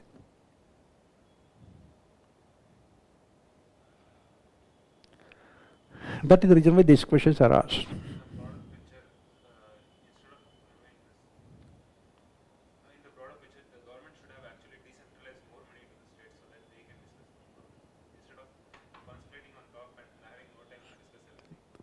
If you look at the states, 17th Lok Sabha on an average met for 55 days in a year.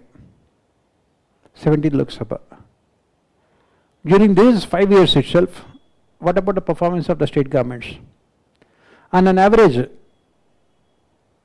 take any state in India, the state legislative assembly has met for only 19 days.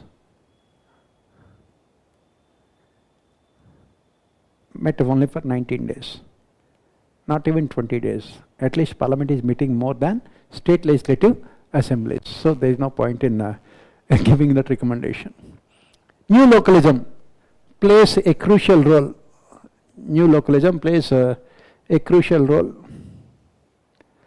in empowering the local actors. Expand. So again, for these kind of questions, you have to start with the why aspect of the question. Why new localism has come into existence? That should be our interaction. So why new localism has come into existence? Because of the limitations of old localism.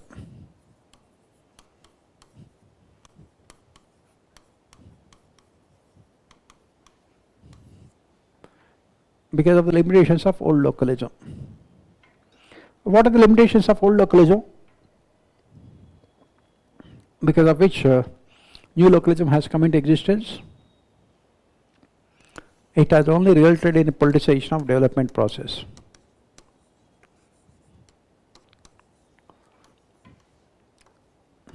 At the local level. Politicization of development process. It has only resulted in the nexus, unholy nexus between local politicians, people elected representatives, local bureaucracy and local businessmen, contractors. It has not resulted in a citizen-centric government. It has not resulted in citizen-centric government. And it has created a new class of politicians, local politicians.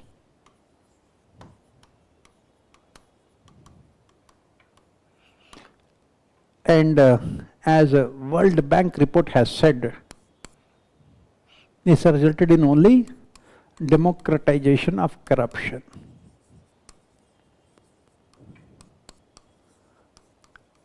Democratization of corruption.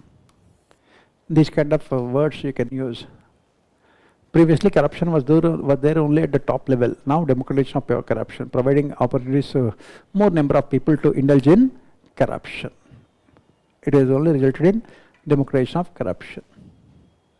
To overcome these things, the concept of new localism has come into existence.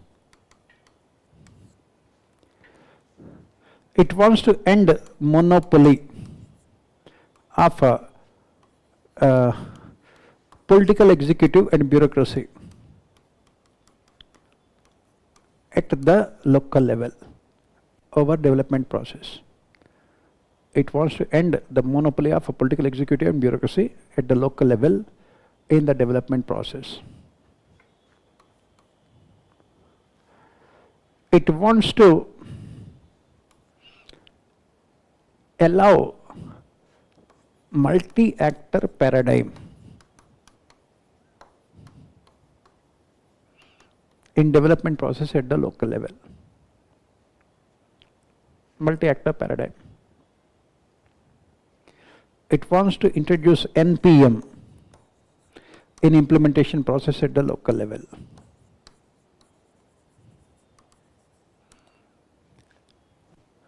NPM. It wants to reduce the scope for corruption.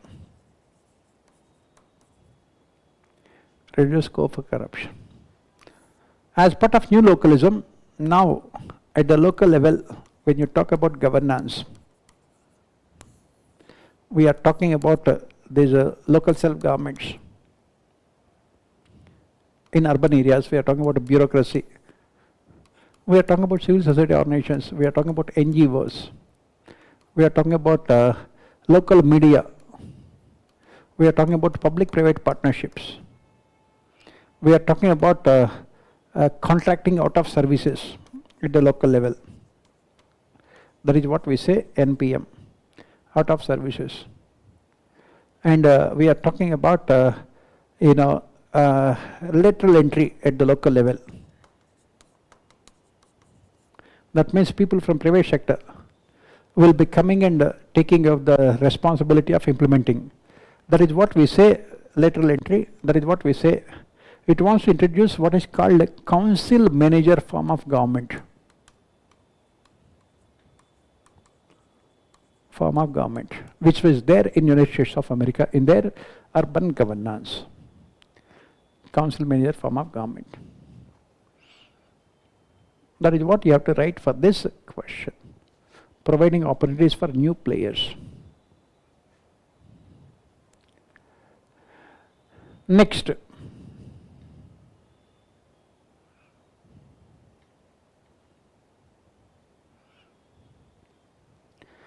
Gram Sabha aims to enlist community participation. Gram Sabha aims to enlist community participation. That is what it says. So, when you are starting answer to this question, you start your answer with Mahatma Gandhi. You start with your answer with Mahatma Gandhi. What did Mahatma Gandhi say? Real independence does not mean getting freedom from the Britishers. Real independence does not mean getting freedom from the Britishers. Then what is it? He said real independence means transforming our villages into self-sufficient and independent republics.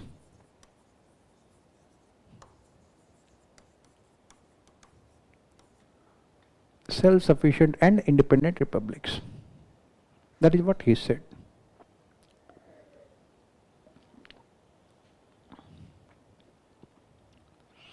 And to realize this dream of Mahatma Gandhi, we have implemented 73rd Amendment, wherein Gram Sabha is recognized as the basic unit of administration. Basic unit of administration. And it is also the best example of what is called participatory democracy.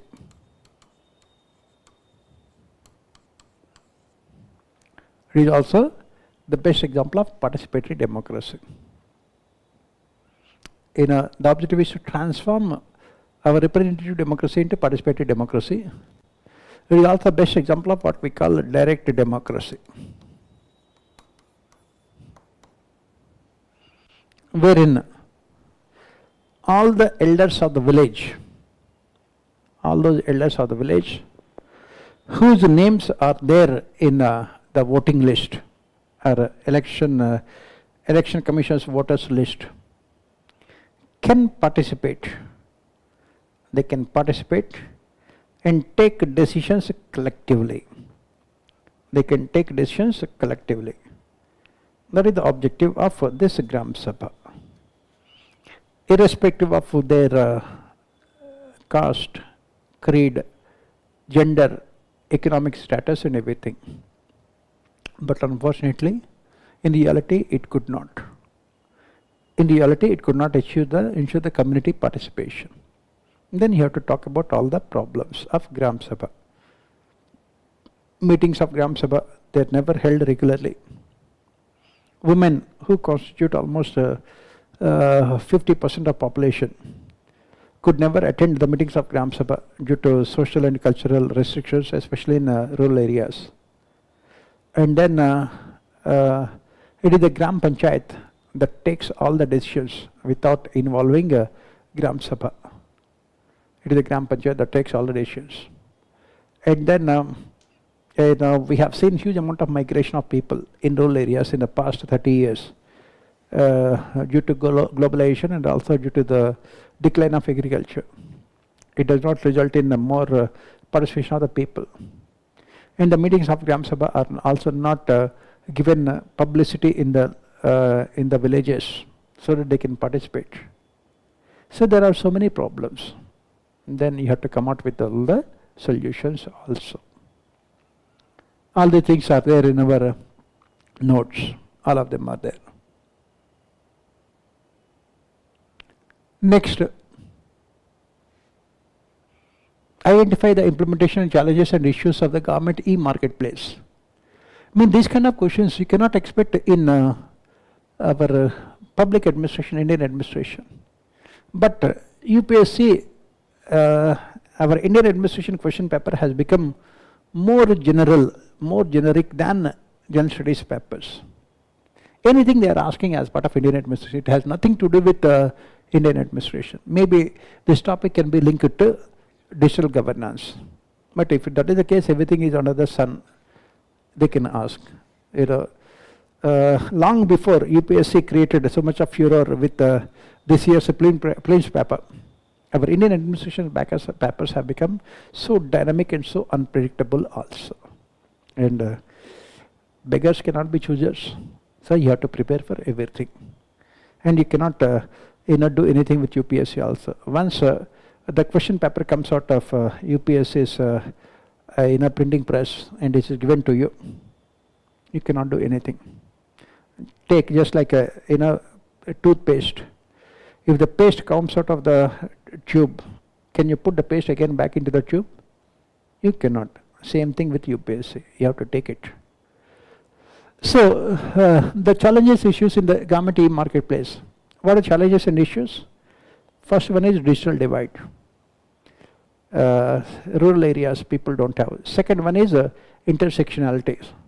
It is mostly available to rich farmers. It is the rich farmers who are benefiting out of it, not the small and marginal farmers. Not the small and marginal farmers. Third challenge is finding out the true prices, the true value of their products, pricing mechanism. Fourth challenge is this storage of food grains, especially of perishable commodities. We don't have a good number of cold storage houses and also other things, warehouses. Fifth challenge is transportation. Fifth challenge is transportation.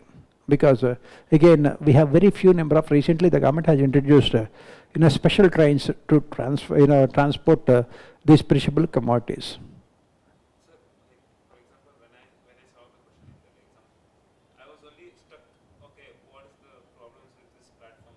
What design, user interface, low people like that? How should I come out of that mindset? That is what that is the reason why don't look at this question from economics perspective or anything. Look at the question from administrative perspective.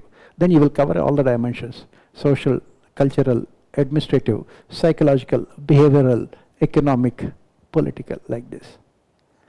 I was only stuck about digital. Okay, the platform doesn't have this, the platform doesn't. That's not it. Forget about the platform. Think from the user perspective, farmer's perspective.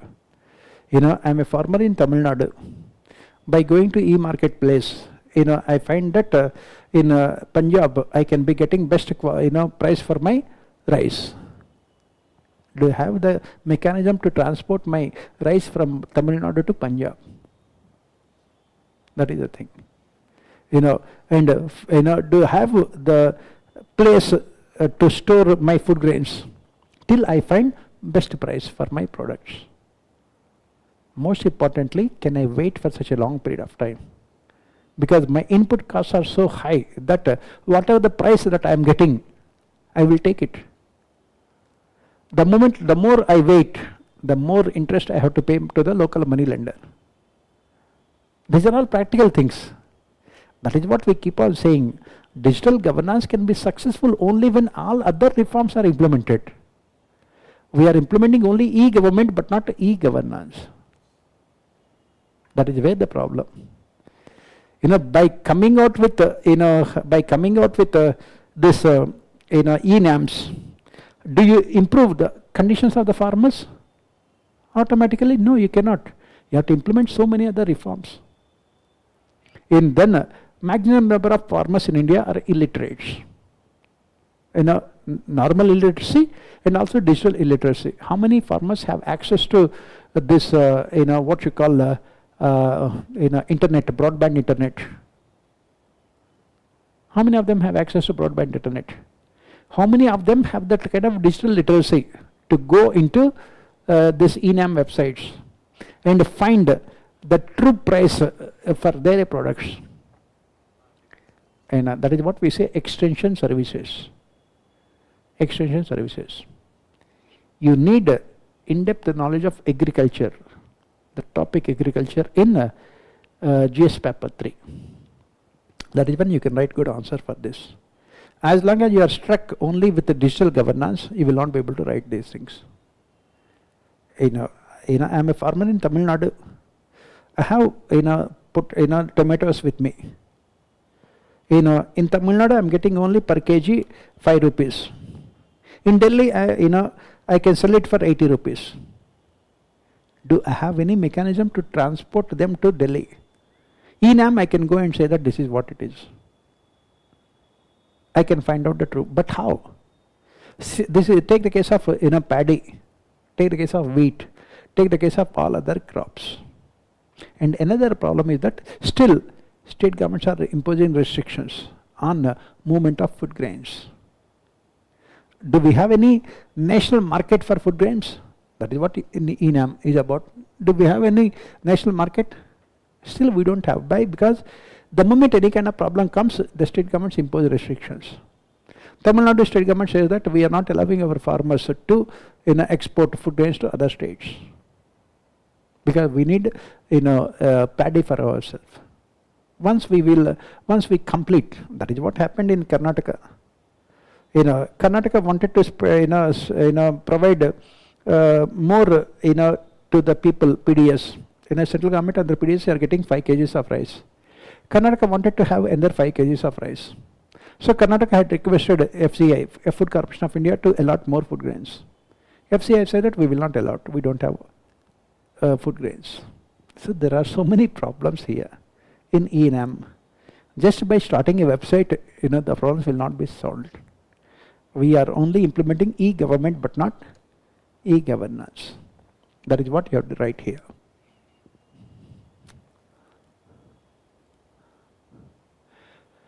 CPGRAMs, centralized public grievance redressal and monitoring systems, does not effectively address local level issues. Give your opinion. This CPGRAMs has come up as part of these governance reforms implemented by the government.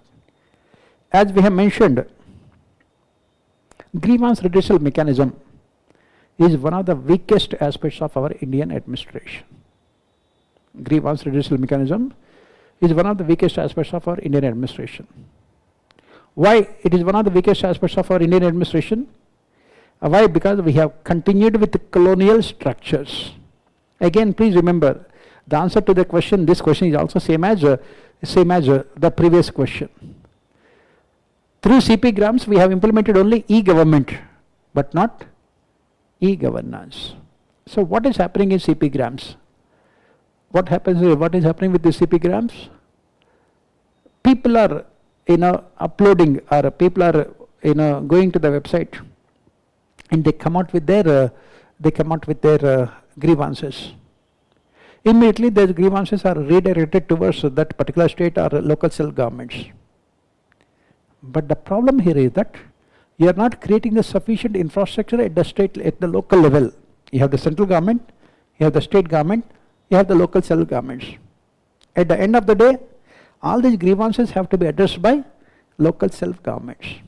All these grievances have to be addressed by local self-governments. Do these local self-governments have the capacity? Do they have the personnel? Do they have the commitment? Do they have the institutions to address these grievances? That is where the problem is. Again, we are only implementing e-government, but not e-governance. So what is happening is that, once you make a complaint with the CPGRAMs, for example, you are from a remote village in Tamil Nadu, and you have lodged a complaint with CPGRAMs saying that we are not getting any water. We are not getting any safe drinking water. And under the CPGRAMs, your complaint has to be addressed within 48 hours. And it will be sent to the Tamil Nadu state government. From there it will go to the local governments. But there are no local governments there. Elections are not held. Then it will go to the concerned municipal department. In that municipal department, the officials are not properly trained to look into the grievances also. There is no proper training given to them. So what happens after 2 days? Automatically you will get a response, what is called automated response, through AI, automated response, saying that your complaint has been registered and it has been successfully addressed also. Thank you very much for your cooperation. Everything is there except your water. And that is where the problem with the CPGRAMs. And that is the reason why you have to provide the solutions. What are the solutions you have to provide here? I said e-government is necessary, but what is required is e-governance. We need to implement more reforms, create more structures, appoint specialists at the local level, give powers, financial, administrative and other powers. Unless and until you give these powers to the people at the local level, how can they be expected to address these problems? And that is where the government nowadays is giving more importance to the form than substance. They come out with these catchy slogans like CPGRAMs and everything else. But at the ground level, when you don't change the structures, when you don't reform the institutions, when you don't cultivate democratic values, when you don't increase awareness among the people, these reforms will be there only on paper. And in fact, last year's Indian administration question paper is one of the best that UPSC has given. And these are the things which they should be asking in your Gen Studies papers also, as part of your ethics and governance and everything. That is what they should be doing also. Next, do you think Aadhaar initiative has promoted inclusive governance and administrative credibility? Throw light. So what do you think? Has it promoted inclusive governance and administrative credibility? Why? It has enabled many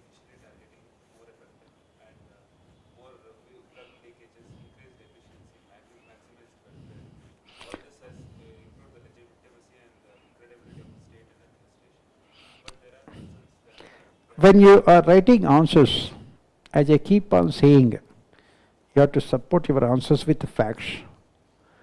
What you are giving is only your opinion. Why should I agree with your opinion? Give me analysis. What is analysis?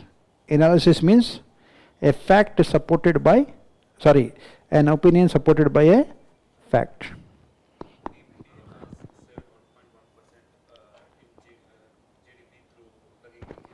So, the government economic survey has said that in the last 12 years, through this Jandan, Aadhaar and Mobile, JAM Trinity, the government has transferred around 48 lakh crores of rupees. It has transferred around 48 lakh crores of rupees into the accounts of millions of beneficiaries without a single rupee of corruption. 48 lakh crores of rupees. These are all the figures given by economic survey.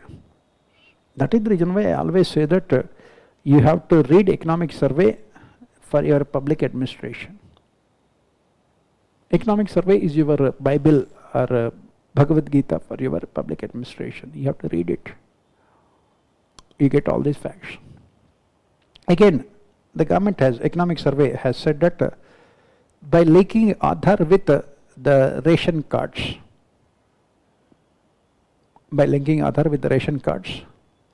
the government has removed 1 crore fake ration cards.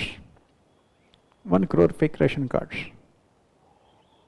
And the government has saved more than 3 lakh crores of rupees. It has saved more than 3 lakh crores of rupees in food subsidies. Next, National Digital Health Mission.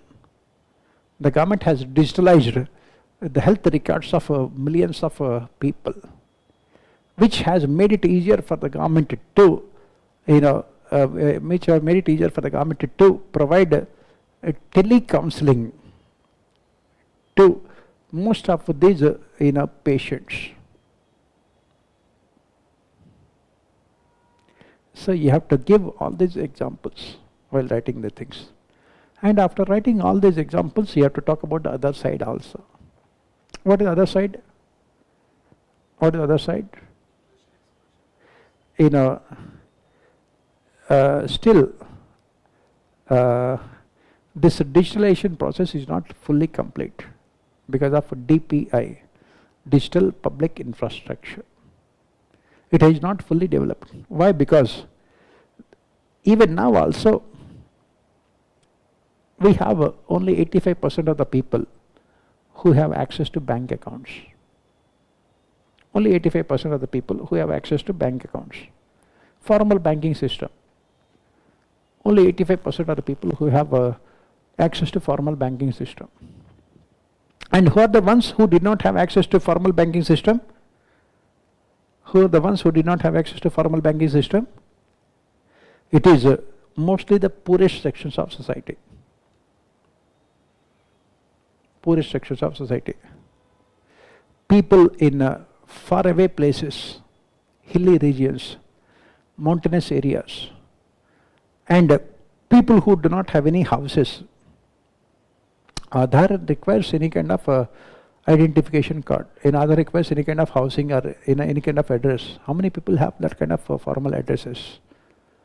And then another problem here is that when the central government has said that from now onwards all the payments of NREG will be digital payments to reduce scope for corruption.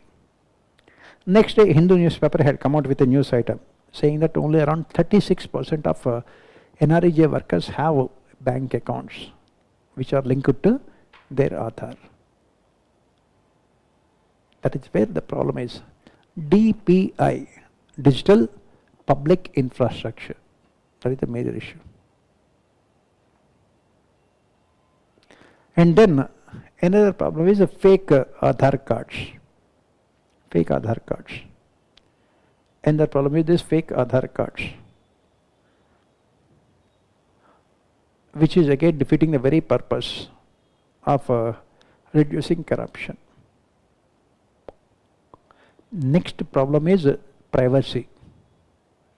It is said that the details of millions of people in our country are being leaked also, this Aadhaar details. The government says that they have a very strong system of protecting the privacy of the individuals through Aadhaar, but still they are getting leaked online also. Cyber security, privacy, that is also a major issue. Next problem is, again, technology is not perfect.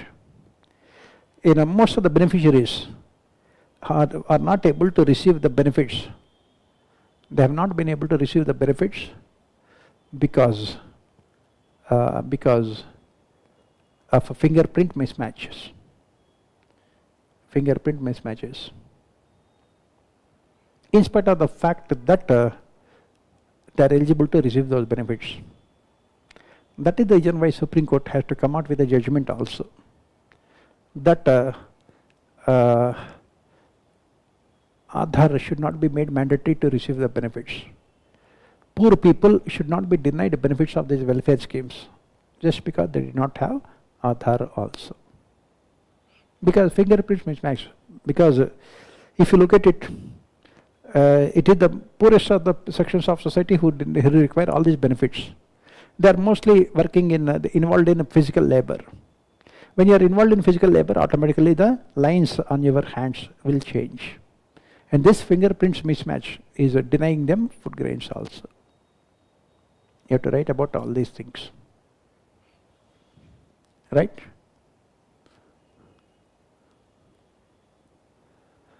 Smart policing and community policing programs have been initiated to address socio-technological challenges in law and order. Right now, smart policing is what being seen in the states also, especially in the big cities. Community policing also. But again, you have to talk about the challenges. Socio-technological challenges. Can the smart policing and community policing? That is what we are saying. We have mentioned the same thing previously. There is difference between e-government and e-governance. As part of smart policing, now people can file e-FIRs. They can file FIRs online. Filing of FIRs online is part of e-government, but police, investigating the cases and coming out with the time-bound investigations and ensuring punishment is part of what is called e-governance. And again, the problem with community policing is that it has not addressed the core issue. The core issue here is that lack of trust between the police and the people. Especially people at the lowest level still believe that police are there only to protect, only to promote the interests of these weaker, the rich and powerful section of society. And that is the reason why what happened. This community policing has become an elite capture also. That is what you have to talk about it.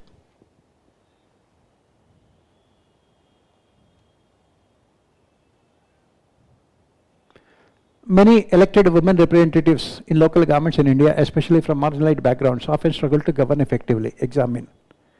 Why? Because this is where you have to bring in two important thinkers. John Rawls, distributive justice. John Rawls, distributive justice, and then Amartya Sen's capability approach. As part of John Rawls' distributive justice, what we have done, we have opted for equity. And that is the reason why we have given reservations for these women in local bodies. Initially it was 33%, now it is 50%. Almost all the states are giving 50% reservations for women in local bodies. But we have not created the capabilities. We have not created the capabilities. They are mostly illiterate women. They are mostly poor women. They come from marginalized sections. And patriarchy is rampant at a village level. Because of which what we are witnessing only Pati Panchayats, proxy rule by the male members of the family. And lack of awareness among women about their rights. Lack of awareness among women about their rights. And then insensitive bureaucracy at the local level. There's a bureaucracy at the local level does not have any kind of sensitivity towards the problems faced by this woman. And they don't have any economic freedom. They don't have any economic freedom within their household. They cannot spend even 100 rupees within their household without the permission of their male members in the family. Suddenly, can they be spending crores of rupees of local self-governments? And that is where the problem is. That is the reason why even after 3 decades, this experiment only remained on paper. It has not resulted in any kind of empowerment of the people at the local level. And that is the reason why Amartya Sen has spoken about capability approach. He said that first create capabilities. First create capabilities among the people. Then provide these kind of benefits so that they will be using those benefits also. They will be using those benefits also. And that is what you have to write here. Focus on changing the attitudes of the people. Change your education system. Make gender sensitivity an integral part of your education system. And make sure that girl child education is given top priority. And make sure that all the developmental welfare schemes are made conditional on the basis of the condition that they can get the benefits only when they provide education to the girl child. Provide free education to the women from the KG, kindergarten to PG, post-graduation. And then focus on using the local NGOs and media to change the attitudes of the people. Then you can make sure that these reservations can be successful. Marginalized sections. I also always thought that patrilineal society where women go to the husband, they lack organic connection with the local constituency. That's why they don't have that. Exactly. Forget about organic connection. Whenever the last time they will go out of the house also, even within their household, even within their parents' house also, do they have that kind of freedom to go out of their house and talk to strangers? Politics is all about talking to strangers. So it does not really matter whether it's patrimonial societies, patriarchal societies or matrimonial societies. It does not really matter. Budget is the pivot around which the whole financial administration revolves. Discuss the socio-economic and political implications of the budget. This is what we say. We can define budget from different dimensions. From accounting dimension, budget only means an statement of revenues and expenditure. From accounting dimension, budget we say is only a statement of revenue and expenditure. And economic dimension,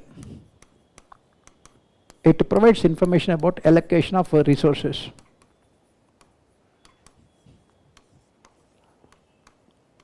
To various sections of society, to various purposes. We will come to know what is the amount of money given by the government for agriculture, industry, education, health, rural development, and urban development, then defense. Like this we will come to know. And the most important dimension of budget is the political dimension, wherein a budget is always used as an instrument to win elections and retain power. To win elections and retain power. Budgets have been used by political parties to bring about significant changes in our polity, in our economy, in our society. For example, after imposition of emergency in 1975, the next year, the government has come out with a 20-point program. 20-point program to empower different sections of society. The budget, as part of a fiscal policy, the government has also increased the income tax rates to reaffirm its socialistic credentials. Income tax rate was increased to 97% with a 2.5% surcharge also, because 42nd Amendment has included socialism in preamble. The government is doing those things. Then in 1992, the budget presented by the Manmohan Singh government. It has led to path-breaking reforms in 1992. And then in 1997, Chidambaram presented what is called a dream budget, wherein he has reduced the income tax rate to only 30% from 97% that was there previously.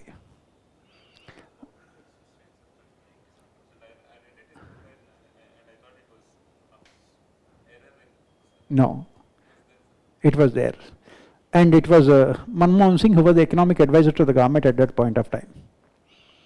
The same Manmohan Singh introduced, implemented economic reforms also. The same Manmohan Singh, right? So then, if you look at last 10 years, the government has consciously focused on two things. One is welfare, second development also. As part of welfare, I said, the government has transferred around 8,000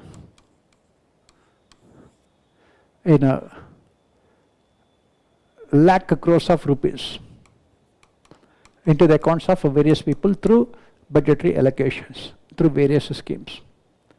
Similarly, as part of development, the government is focusing on infrastructure. This year itself, the government will be spending around 11.5 lakh crores of rupees. 11.5 lakh crores of rupees only on infrastructure development. That is what you have to give. These kind of questions you have to answer with lot of facts.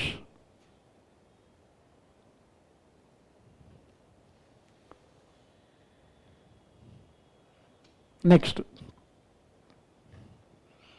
assess the role of government process re-engineering in promoting good governance. So, what is this government process re-engineering?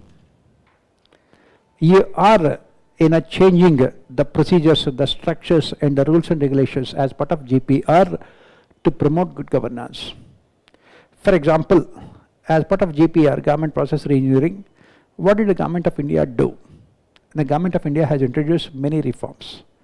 For example, integrating the ministries which are performing similar tasks into one single ministry and creating separate departments. Government has merged Ministry of Panchayat Raj with rural development. Now we have a single ministry for Panchayat Raj and rural development as part of government process re-engineering. The government has also removed at least 8,000 outdated colonial laws, rules and regulations. The government has introduced digital governance in the Secretariat administration.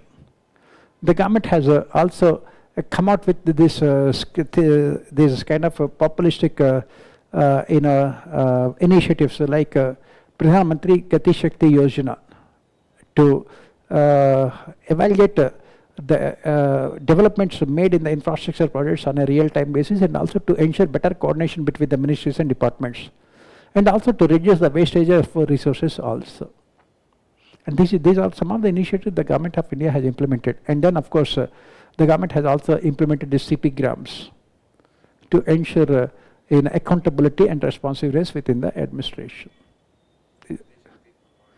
Yeah, everything is part of this one only. Metropolitan cities, yeah. Yes, that is what, GPR is ensuring transparency, it is ensuring accountability, it is ensuring participation, it is ensuring responsiveness, it is ensuring economy and efficiency. All those things. For everything we have given one example. All the dimensions we should open and give an example. Give an example. Exactly, that should be fine. Metropolitan cities are providing major portions of national wealth, but their governance is fraught with intricate institutional relationships. I think I have given this also in my notes and these things. For example, if you look at Delhi, who is responsible for governance of Delhi? Then Ministry of Home Affairs, Law and Order, Ministry of Urban Development, being a union territory. Then 69 Constitutional Amendment Act. Delhi has a state assembly, chief minister and council of ministers. Delhi is a union territory, lieutenant governor of Delhi. Then Delhi has a municipal corporation, so the mayor and the councillors. Then public-private partnerships, public works department. Then Delhi Jal Board, unifunctional agencies. Then you have electricity distribution through public-private partnership privatization. Then Delhi has residential welfare associations. And Delhi has a development authority, DDA. Delhi Development Authority. You name it, all of them are there. That is what we say. And we provided the solutions also.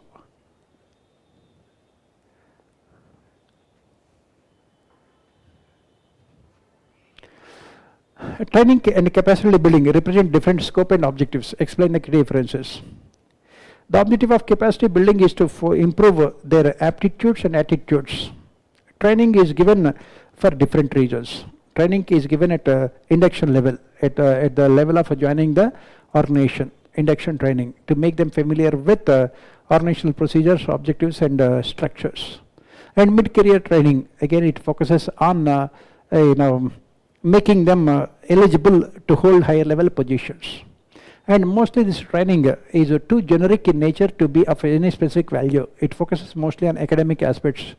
Too much of pedagogy is focused on training, which is not focusing on practical aspects. On the other hand, capacity building has a specific mission. The objective of capacity building, for example, Mission Karmyogi, it is a national capacity building mission. The objective is to identify the weaknesses of the administrators and also focus on overcoming those weaknesses through a specialized training. That is what is called capacity building. That is where you have to bring in Frederick's administrative development and development administration. Administrative development and administration of development. This development administration can be successful only when there is administrative development. And this administrative development is possible with what is called capacity building. This capacity building not only focuses on the individual, it also focuses on the relationship of the individual with the institution. It focuses on recognizing the fact that work is a group activity, wherein it is not only about the efficiency of the individual worker that is more important. What is much more significant is whether the worker is able to function in a group or not. And all of them are part of this capacity building. I have given these things in my notes also, all of them. Next, AI has emerged as an innovative tool in disaster management. Illustrate with examples. Where can you see AI in disaster management? In terms of predicting the disasters, especially natural disasters like cyclones, and also AI can also keep a track of the flood, water levels in the rivers, and also other climate changes, especially global warming and increasing temperatures, and the consequences of that, like problems like food security. And another AI can also be used to know about the changes in the cropping pattern, which can be again lead to food security. And AI also can keep a track of these forests and the trees and the vegetation. With AI we can exactly know about those things, so that if there is any deforestation or even forest fires also, AI can also keep track of it. Similarly, AI can also be used in this predicting the earthquakes and also making houses earthquake resistant also. So AI can be used everywhere, but we say that AI is necessary but not sufficient, because at the end of the day what is required is human decision also. That is what you have to say when it comes to disaster management. AI can provide the information. Ultimately the final decision has to be taken by the concerned officials. That is what you have to write for this. So this is more than enough, I think. As you can see, all the questions are mostly current related, and the questions are mostly analytical questions. The same kind of question paper you can expect for this year also. The same kind of question paper. UPSC has not asked questions on some topics also here. maybe this year we can expect those things. I will also give you the important questions or important topics for this year's mains also, based on this question paper. So I think this is more than enough. Any kind of doubts, you can always contact me, and I will be able to address them. And wish you best of luck for your mains examination. Thank you.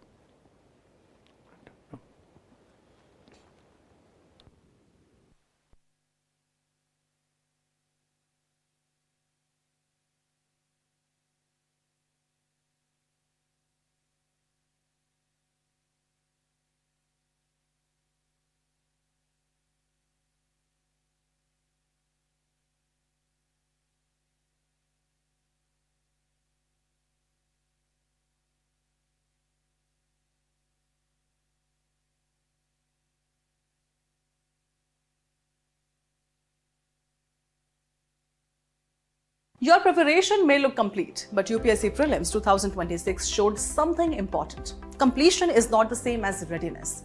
The paper did not just test whether aspirant had read a topic, it tested whether they could think through it.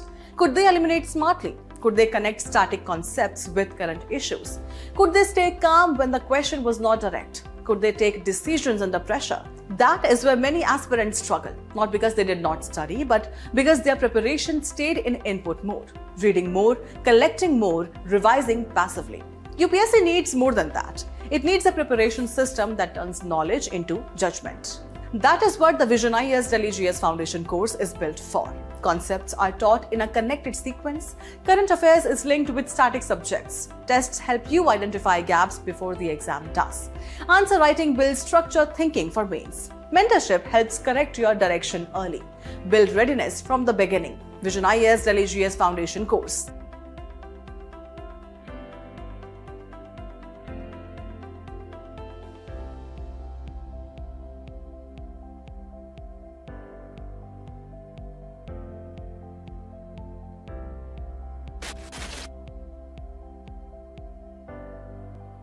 Most aspirants treat optional as a subject. Toppers treat it as an opportunity to gain an edge, boost their main score and strengthen their final rank. The question is simple: simultaneous preparation today or overwhelming pressure later on? Because optional preparation cannot be built overnight after prelims. It requires time, depth, practice, refinement. Start early, prepare smart, stay ahead. Join the VisionIAS Optional Classroom Program 2027 and turn your optional into your strongest scoring advantage. With comprehensive syllabus coverage, expert faculty guidance, subject-specific answer writing support, personalized mentorship, regular tests and performance assessment. Starting 1st July, batches are available for anthropology, geography, history, philosophy, physics, PSIR, public administration, sociology. Register now and secure your seat.